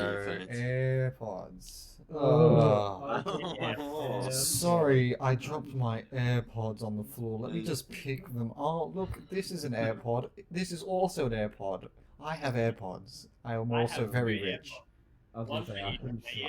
see. I also have I've- a backup AirPod. Wait, listen. I've actually only got one AirPod because one of them got run over by a truck. That is true. Oh man, that's like that car just ran over something just as expensive as it. You know? It's not that expensive. Calm down. Yeah, they're really. No, this is off topic, but like Apple is ridiculous in the way it sells its products. It literally sold earbuds. This is off topic. It is, but how do you justify bringing out wireless earbuds and then being like, we're gonna cost you extra for those wires that you usually have? Yeah, that's gonna be another $200. Thank you. Anyways, back to the games. I'm mad. I don't like Apple. Anyways. Jesus. Anyway, Josh, did you watch this trailer? What trailer? Sorry. I couldn't Pragmata. hear. No, I didn't. You didn't? Okay, Right. Well, did you see Horizon Forbidden West, Josh? Let's go look at that segue. Hey, that's a clean segue. Professional podcaster incoming. Look at that. So, Josh, did you see this one? Already, yeah. I saw a bit of it. I didn't watch the whole thing though. I didn't. Have you played Zero Dawn? No. Oh, I played it at a mate's, but I didn't buy it myself. No. Okay, who's played Horizon Zero Dawn? Nope. I talk a lot of shit about it, but I haven't played a tiny bro. part. I haven't played it, but I've seen. For fuck's sake. seen Am I the only enough one who gameplay. fucking played this? Going Yeah. back, Damn it, man. I'm talking the most in this podcast. People are gonna fucking hate me by the end of this. You're the Almost host, looked big really boy. nice. You're the host. Pokemon Dinosaur Simulator, I reckon what to say about it. Look, I am one of the minority on my thoughts of this game. I actually wasn't a fan of Zero Dawn. I think it was Oh, a good yeah. game. No, I think it was a good game. I just really got sick of every robotic encounter besides a certain subset of them are all boss encounters, essentially. And Right. so when you're exploring this open world, it gets fucking old real quick having to deal with every robot that you encounter as a boss fight. It just got really old real quick, and I having to then there's a giant fucker over there, gotta crouch and be sneaky for a while and take a bit longer to get around this thing, and it's just shit like that. It got a little old, Right. real quick. See, that's interesting because I have quite a few friends who play this game, and that's the first time I've heard that kind of take on it. Because everyone that they love it. They love the immersion of it and the world and the lore, or whatever it is. It's they're like, oh man, I'm going 100% this game. I just love That's the playing it. thing. I love this game. I love the world of this game. I love Mm. the concept of this game. I just couldn't stand the minute-to-minute gameplay. And Yeah. that was a real heartbreak for me because I loved everything else about it. What we've learned from this podcast is you're a little impatient. Yes, I really am. I could have told you that about what 8 years ago. Yeah. When we- you're running the bow in a Kingdom world Hearts with one. dinosaurs, everything is hard, dude. Everything is a fucking fight. But Honestly. no, like, I Right like- though, you got a Rico bow. You're good. But here's the thing, like, I really liked the idea of these fights. It's just, I liked them as one-offs or two-offs or, like, a three-time thing, but having to experience them throughout the whole open world aspect, it just got old a little bit. But, What about still- 4-offs? fuck off. So, but yes, four-offs, even worse. But no, like, I don't know, it's just, yeah, it got old quick, but I think this game was bloody stunning. I think we can all agree that this was probably the visual. Like this was the most visually stunning thing in the game in the In the reveal. in the reveal in the live stream. Yeah. There's a reason why I was at the end. I think it was really the game that was like, oof. And like, Killzone has always Killzone. Fuck. Killzone, well, throwback. Guerrilla Games has always made really good looking games. Yeah. Like all the Killzones look phenomenal. For their time. Hell, Killzone Shadowfall is still one of the best looking games on PS. Yeah, a little underwhelming in gameplay, but it was a good looking game. I'm talking about like just visually, like so, like it's not a surprise that Horizon Forbidden West is going to look amazing on next gen. You know. Yeah, let's just hope that it kind of lives up to the hype. You know. Yeah. We'll see. Agreed. It'll be a big game nonetheless. I'm very tempted to go back and try and replay Horizon Zero Dawn with maybe a bit more of an open view and see if I end up falling for it again. I'd love to do that. Yeah. Now there was one more kind of release There this was a week. small reveal. Yeah. Are we I thinking of the same believe it thing? was yeah, I think it was the new router to speed up the PlayStation's internet. Yeah. That wasn't what I was talking about. I was talking about a game, but go on. I'm interested. Oh, what was your game? I was You're gonna- literally talking about two Yeah, completely I was going to talk about Squadrons, Star Wars Squadrons. No, but that's not for this stream. That's for the next conversation. Huh? We're talking about the live stream. Get cold. Yeah, well, we're just talking about games and reveals. No, we're talking about the live stream. All right. I'll hold this in my little brain. Okay, yeah. Okay, but Love you. we'll talk about Squadrons. EA announced a new Star Wars games. Okay, I am hearing. Yeah, that echo is coming from Dovazilla. Me? Wait, Yes. don't speak. Hello. It doesn't happen all the time, but it was definitely you. But if it was me, why could I hear it myself? I'm pointing you out, all right? Don't, you know, I'm just the messenger. Your character, your like icon was the only one flashing. to Yeah. be fair. Alright. But no, anyway, yeah, they released a new trailer for a new Star Wars game, and it is Squadrons. Which, Mitch, do you want to? Oh, we talking about Squadrons? Yeah, we'll go with this. Yeah, I'll do it quickly. Sorry, guys. Yeah, so they released the trailer in classic EA fashion. It's stunning, like really good cinematic graphics. Except you have to give your left organ to play it properly. Well, see, here's the thing: they have released that there's going to be no microtransactions. Before you go into that, what game is it? What type of game is it? So it's a PvP based game where it's basically a 5v5 dogfight. So I kind of want to ask you guys, I guess, even like it's got no microtransactions or anything. It's pure PvP based from what I know. I may be wrong, but do you think a game like Squadrons, which is a remake of an old Star Wars game, by the way, can survive when it's just a PvP 5v5 playlist? PvE, I can understand because you can go back and enjoy the story. This is just PvP, so the replayability is going to be really strong.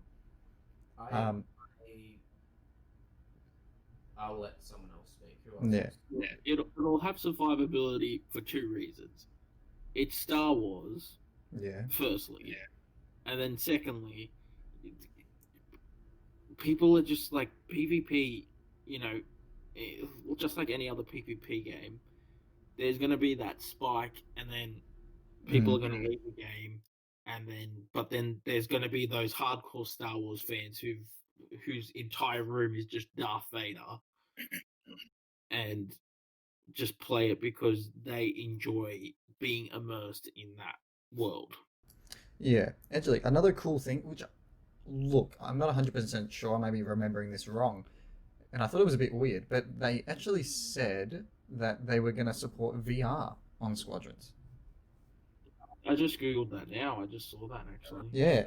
Honestly, I believe that because you look at the game Elite Dangerous, which.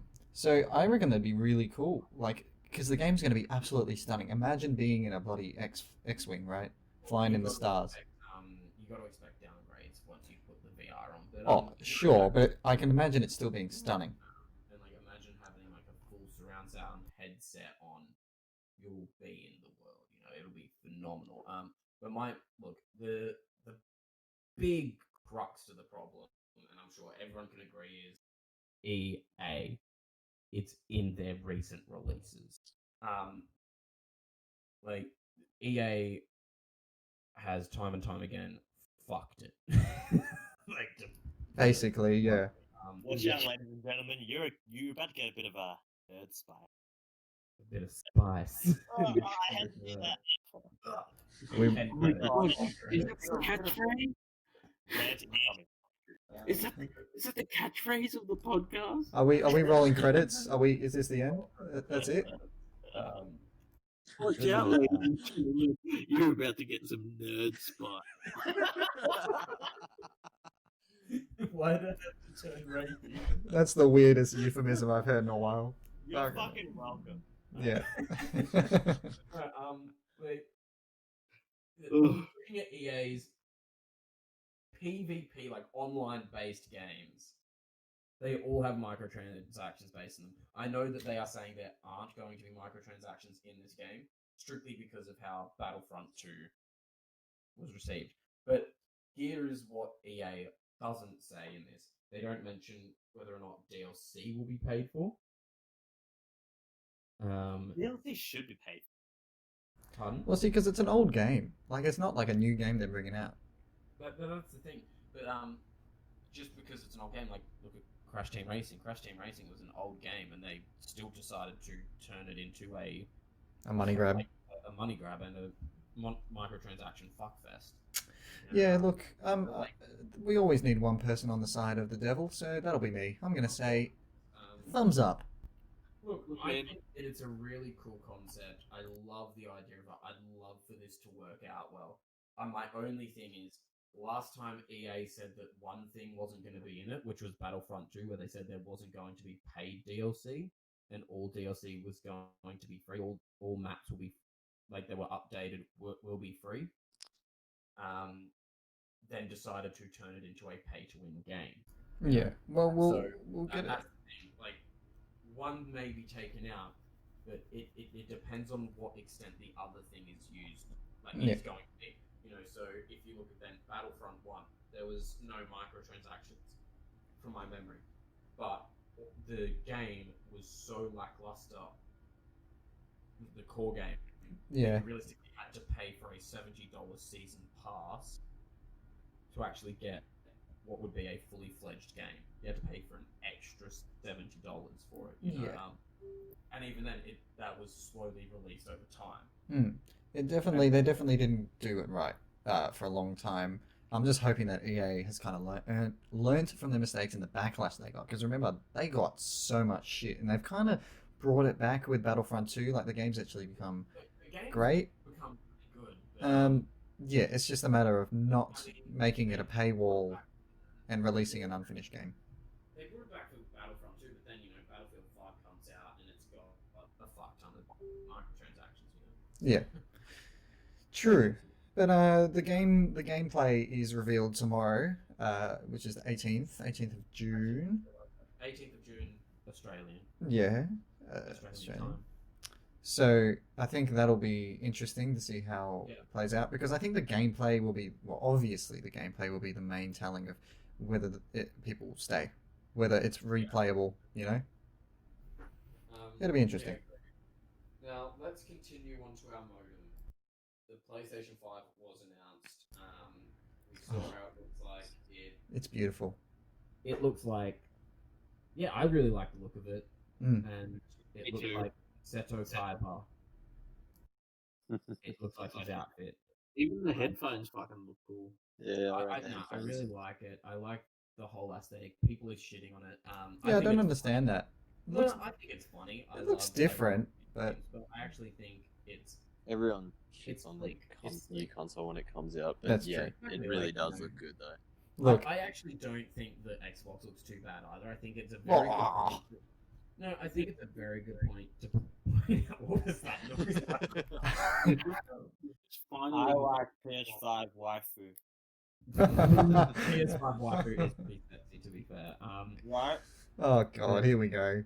Oh yeah, would have none of you fuck seen the that PS5 waifu? No, I have. Someone has waifued that PS5 Ah, already. It took the internet a day, and There they should be a version. not even a day, bro. It's like a life-size fuck doll, and it also plays games.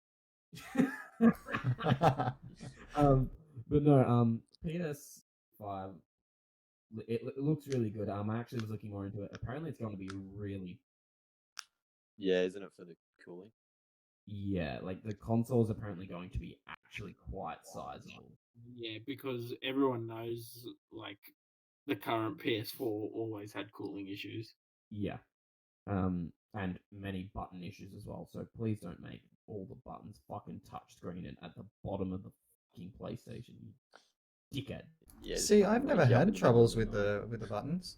No, neither did I until I came back from New Zealand and I Yeah. turned on my PlayStation for the first time and it shut itself. I went, the See, eject button is al- sensitive now. Although to be fair, I kind of just use my controller to turn on my PS4. I don't even use the buttons because everything's digital now. I only have a few discs like Siege or something else, you know. Yeah, but it's got nothing to do with whether or not you've used the buttons before. It's more just the bottom of the button is actually still touchable. So sometimes, like, it gets really sensitive for some reason on some PlayStations, and it'll just assume that you're pressing the eject button. So you might not have a disc in there, Mitch, but you would still get the beat of saying, Ah, so it's having those sort of issues, eh? literally ejecting disc. Okay, It's like the eject button is actually being pressed. right. Right. What was this PS5? What was that? What was this PS5 modem you were talking about? The PS5. Andrew? Modem. You said it like a booster or something. Oh, dude, I was taking the piss. I was saying because it looks like a modem. Yeah, that's the meme. I thought you were saying that like there's a No, Tolga, that was booster just thing me. for like online. Did someone say Goat Simulator? Goat Simulator? Goat Simulator. Tolga just bringing it in for the gullible. No, there is no modem thing, Tolga. I'm sorry. No, I thought it was like a booster for online. Wouldn't that be amazing? I can download my games in 5 minutes. I get a cable that directly connects to the satellite. See this thing? This thing is the internet. I have it in my room. Okay, so let's go on to like the last bit of news that I thought would be interesting to talk about. Sure. We'll round up this podcast and let everyone go on their merry way after we skull fucked them for over 2 hours. Yeah, I hope you enjoyed your 2 hours and 40-minute jog. We're coming to the end of it now. Yeah. AT&T is offering to sell its Warner Bros. Interactive Entertainment division. Okay, explain that to me. So essentially, the Warner Bros. Game division is being sold, or being offered to be sold. Right. Because supposedly they are, or AT&T has got a fuck ton of debt, and so they're trying to sell this big division to another company. If it's Disney, I'm going to throw a fit. Oh no, it's even better. It's dude. even better, boys. Okay, you know what? You have a guess. There are three games companies that are looking to buy these. You can guess which ones, and Is it EA? Don't tell me it's EA. EA is one of them. Is it Epic? Oh, no. Epic is not. Oh, okay, thank God. I thought it would be. I'd actually be more excited for Epic. Really? It's a random dark just because I'm intrigued to see if this might be a thing. FromSoft? No. No. No. FromSoft this is a game publisher versus a developer. Oh, public. They're buying the developing. Activision? Yes. Really? Fuck me. Yep. Oh no. Uh-oh. Reverse. Hit that reverse button. Let's back up here. The third one better be good, Andrew. Josh, do you have a guess? You told me earlier, to be honest, and I can't remember what you said. I just remembered Activision. Okay. I didn't actually tell you the third one because the third one You I didn't? forgot when I was speaking to you. I said I don't remember it. But I have it right here. Who? Take-Two Interactive. Wait, what'd you Take-Two say? Interactive. Huh? No one. No. Take-Two. Well, that was really underwhelming, wasn't it? Jesus. Elaborate. You'll know who they are once you learn about the developers that they own. Anyone know a developer called 2K Games, which is actually another publisher Yeah. owned by Take-Two Interactive? Okay. What about Rockstar Games, owned by Take-Two Interactive? Oh no, I never heard of that one. I've kind of heard of him. Rockstar. Gearbox, which is also owned by 2K. So like, Take-Two Interactive essentially owns GTA, Red Dead, all of the NBA games, the Borderlands games, the Alien Colonial Marines game, which is shit. But they're like all of those all the 2K developers are also owned by Take-Two. So Take-Two is a big company as well. And can I just say, all of these three options are fucking horrifyingly horrible. They're all bad options. Yeah, look, they're not on the good side of the PR table, you know? Don't get me wrong, WB isn't that good themselves. They're not that good at all, but they are still, sadly, a better option. Were they... Was it WB that was responsible for the Lord of the Ring game? Yes, so I'm Yeah. going to tell you all the games that they essentially licenses that they would be selling, right? So they'd be selling the Batman license or any of the DC licenses, essentially. Harry Potter, they'd be selling the license to Mortal Kombat, Injustice, all of that. Oh, really. no. Oh, shit. Okay, So, like, okay. the horror of those games being owned by EA or Division or Take-Two is just none of them are good outcomes. I'd actually love to see if companies just bought the rights to certain games. Like, I'd love to see CD Projekt grab the Lord of the Rings franchise. What, like have like a silent auction on these game licenses? Just license them off to different developers, you know? Like I said, CD Projekt Red picking up Lord of the Rings would be fucking awesome. They're just going to give it to the highest bidder. Like, No, it does that. of course they are. Like, this is not what I'm saying they would do. This is what I'd like them to do. Like, imagining CD Projekt with the Lord of the Rings license is just wetting my penis. Like, having Capcom potentially touch a Mortal Kombat game would be interesting. Although I think everyone should stick with Mortal Kombat. Capcom is Bay. Oh, Capcom is Bay. I love Capcom. Capcom smashes it at the moment. Dude. Yeah, at the moment they're doing so well. They are. They really are. Street Fighter, fucking Monster Devil May Hunter. Cry, the Resident Evils. Yeah, Devil May Cry. Oh, C5. so much fucking sick. Anyway, like I just yeah, it's a really horrifying outcome that this could be. Like, this is the alternate universe we never wanted, guys. What we didn't want. You know, like, like fuck. So yeah, like, as much as I think WB are shit cunts themselves, they are still like a stack of shit compared to EA and all that. There was such a big pause in that sentence. I know. You're welcome. That will most likely not be edited out because I'm lazy. You mean I'm lazy? I'm probably gonna edit them. No, I'm gonna edit it. Nah. Okay, you are. Yeah, no, you know you are. No, what? What? I'll edit them. Good simulator. So what I'm really looking forward to in Destiny 2 is No. we're going full circle, baby. Okay, so let's round this off, guys. All right, everyone, let's do the end of podcast song. You guys got your parts? Okay, guys. No, round it up. Round it up. I don't have a song. I wish I did. Well, no, so there is one thing that we are going to do. I'd like to end every podcast playing a little fun fuck around game. And whoever loses at the end of each podcast has to create the next game. Yeah. Alright. Now, this game is essentially going to be, there are 3 questions in a multiple choice format. Yep. Based around a category. So my version of this game, my category this time is glitches in games, or infamous glitches in games. And I've chosen 3, and I've written the name of the glitch. You have to guess the game. Whoever loses gets to make next week's game. Yep. Oh, okay. alrighty. Okay, so the name of the first glitch. Now, I will be heartbroken at whoever doesn't know this one. This is the easy glitch. Oh, I'm Okay? not feeling confident. Not gonna lie. Missing no. Now, no one say the fucking answer immediately. But the glitch missing no is from A, Super Smash Bros, B, Pokemon, C, Animal Crossing, or D, Sekiro Shadows Die Twice. Say it one more time.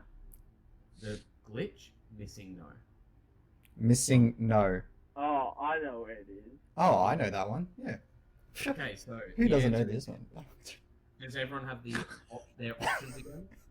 Yeah. Options one more time, please. Options. No, Leon, if you're Googling, you cannot Google. No, I'm not Googling. Okay. A, Super Smash Bros. B, Pokemon. C, Animal Crossing. D, Sekiro Shadows Die Twice. 3, 2, 1. And Pokemon. You fucking Animal Crossing. I That don't was know. Leon. And Josh, did you say Animal Crossing? I said Pokemon. You said Pokemon? Okay, so it was just Leon. I feel like we should do a thing where we have to mute people and get their answers singularly. I don't know. But that'd be too hard. It'd be too hard. But, no, look, that's going to be the best way to do it. We will just do it one at a time next time. Now, yes, it is Pokemon. So, Leon, you are wrong. No, you think? Everyone is up 1. Except. So, Leon's on a clean 0. Now, Woo! this one's a bit more difficult. Does it get 2 points because it's more difficult? No. I think so. He goes from last to first. Right, just one. Right. Okay, so the glitch is called the Manimals glitch. No, say that again. Manimals. So, like, man and animals combined. So Goat Manimals. Simulator?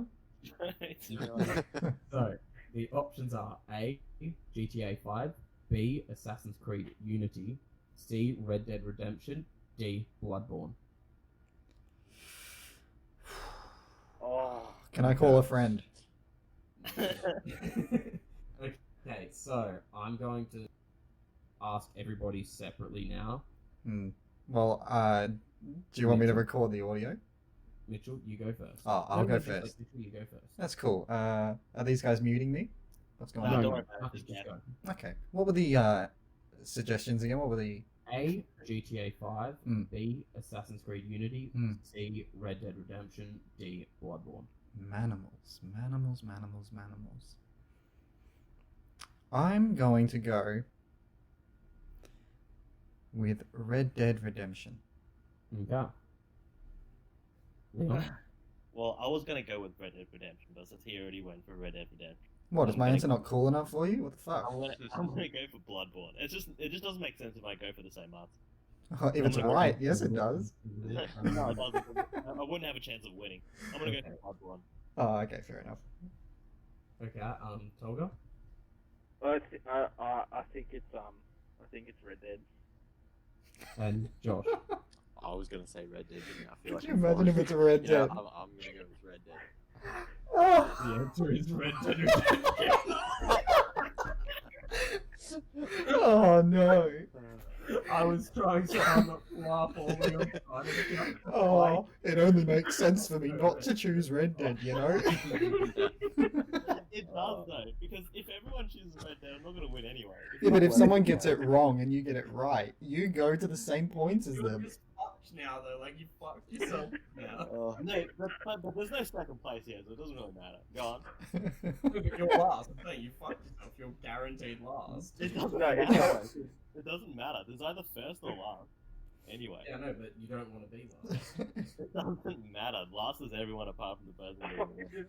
Next No, week. because Next the week. person that the least amount of points has to make the next game. You don't want to be the least amount of points. Anyway, next question. Black hole. The black hole gauntlet. Is it Black A? hole. Black hole, like a hole, like a Oh, butthole. black hole. Black Yeah. hole. Cool. Which? A. Smash Bros. B. Last of Us. C. No Man's Sky. D. Alien Isolation. Oh no, I can't hear anyone. Why do my fucking headphones do this to me? Now that Alright, crazy boys, let's talk. I mean, man, I wonder what the answer could be. Okay. Alright. Go for Leon, it. you get to go first. No. Other people should go first.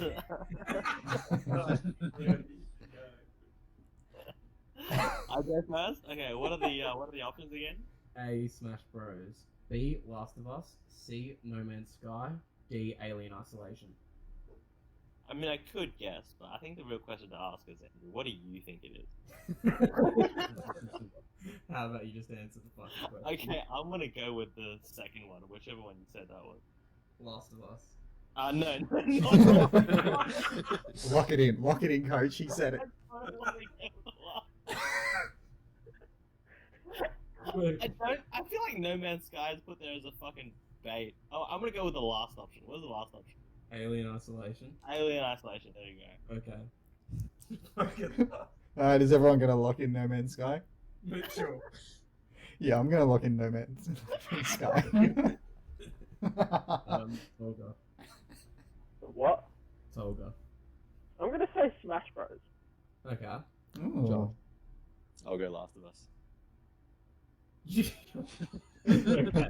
Well, Tolga was right. It was Smash Bros. Yeah, It was Smash Bros. Ah. man. Good guess. Good one. Yeah, no, so I think that'd be a really fun thing to end on. Just a little fuck Yeah. around a bit more. No, I Yeah. like it. Leon, you suck. Leon, you have the dishonor of making this game. You did not Um, even. You didn't even choose the games I play. Yeah. Still. It would make more sense for me not to pick Red Dead Redemption. Love it. But no, so Leon, it's still got to be a multiple choice thing. You just get to choose the category and figure out what one. Oh no! I thought you said the person who wins chooses. No, losers. Oh. You get shit. homework, You're going to bitch. lose. All right, no problem then. Easy. You Yeah, gotta feel my wrath. Roth. It's gonna be like, what achievements are in Goat Simulator? It's gonna be like, how many hairs do I have in my right butt Who is cheek? best girl in this game? Oh, The answer is none. Amelia, all the way. oh god. Anyway, okay, guys. I think it's a good place to round it up. We're nearly Alright, at let's wrap up. 40 hours. It's been Jesus good. Christ. It's been fun. Alright. See you, So, fellas. yeah, Yeah. this was the NerdSpice Podcast, guys. This is kind of what you'll be listening to, maybe. Except better next time. Yeah, hopefully. Work out the I'm not gonna kinks. Promise any development because we are shit people. But no, I would hope that we slowly get better. I believe we will. Once we work out the kinks, etc. Okay, so is there anything anyone wants to plug? You've just been NerdSpice. Oh, Jesus Christ. Toby, you couldn't have waited to use that in 5 minutes after Mitch plugged his thing. That would have been the best sign off God damn. End it. That's it. You've been NerdSpice. Oh god. That's funny. Mitch, do you have something you want to Oh, I really don't want to follow that, but plug? look, yeah, no, I have a Twitch channel, same name, Clutch Yep. Savvy. So yeah, stream most days. So people want to catch me on some games, mostly gachas, FPS, Destiny, Siege, all that kind of stuff, Rocket League. Yeah, come have a good time. Yeah. Come get hopefully one day NerdSpiced. I will join. Hopefully one day I will join that stream and actually play a game with you without rage quitting before the stream. Yeah, we'll see how that goes. Yeah, we'll see. Leon, is there anything you'd like to plug or Not really. any blues? No, nothing yet. Got some things in the makes, but not at the moment. So. On the moment? Oh, okay. What about my Turkish brother over here, Tolga? Pretty sure. Uncle Andre? He already plugged it in. Yeah. Oh yeah, yeah. you're right. He did. Just you've I been. like this. I think I should be vice president. He's plugging a GoFundMe page to get off AM radio. Already going for the power play of I am the right hand here. This is some Game of Thrones shit already. G'day. He's going for that. I'm Steve I Irwin. think this is the end. This is the way to end it. Fuck me. Like, let's just cut this shit. Yeah, just end it. If he's the right hand, I'm pretty sure from podcast, I'm like butthole, whatever. Are any of you called Gareth the Titan on Twitch? Cool, because my alerts was on, and oh boy, did the recording get a loud "g'day" from Steve Irwin on the on the follower alert. Oh god. I was just sitting here, we're about to sign off, and all I hear is "g'day, dubstep, dubstep, dubstep, dubstep." Oh shit! All right. Good note. We will use my audio then this time. Yeah, I can cut the rest of it. Anyways. It's all fine. Anyway, I've got nothing to really plug except for look, just like subscribe to us, join our SoundCloud. We'll be posting to SoundCloud for a while, and then we'll eventually, diversify our portfolio and kind of move in onto other platforms once we, gain a bit more of a following and see how it goes. We would like to continue this for a while. I think that we were all shitting ourselves. No, I'm having a great time. Yeah, no, but I know I was fucking shit myself as a build up. Mitch, you might be a bit more used to this, obviously. I'm just a professional. All round great guy, modest.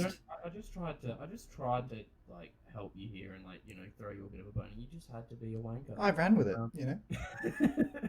But no, I at least can speak for myself that I was fucking shit scared. I was excited, man. I was Okay. excited, but I was nervous. Definitely nervous. I mean, I got to talk about Destiny 2 for like an hour. I'm happy.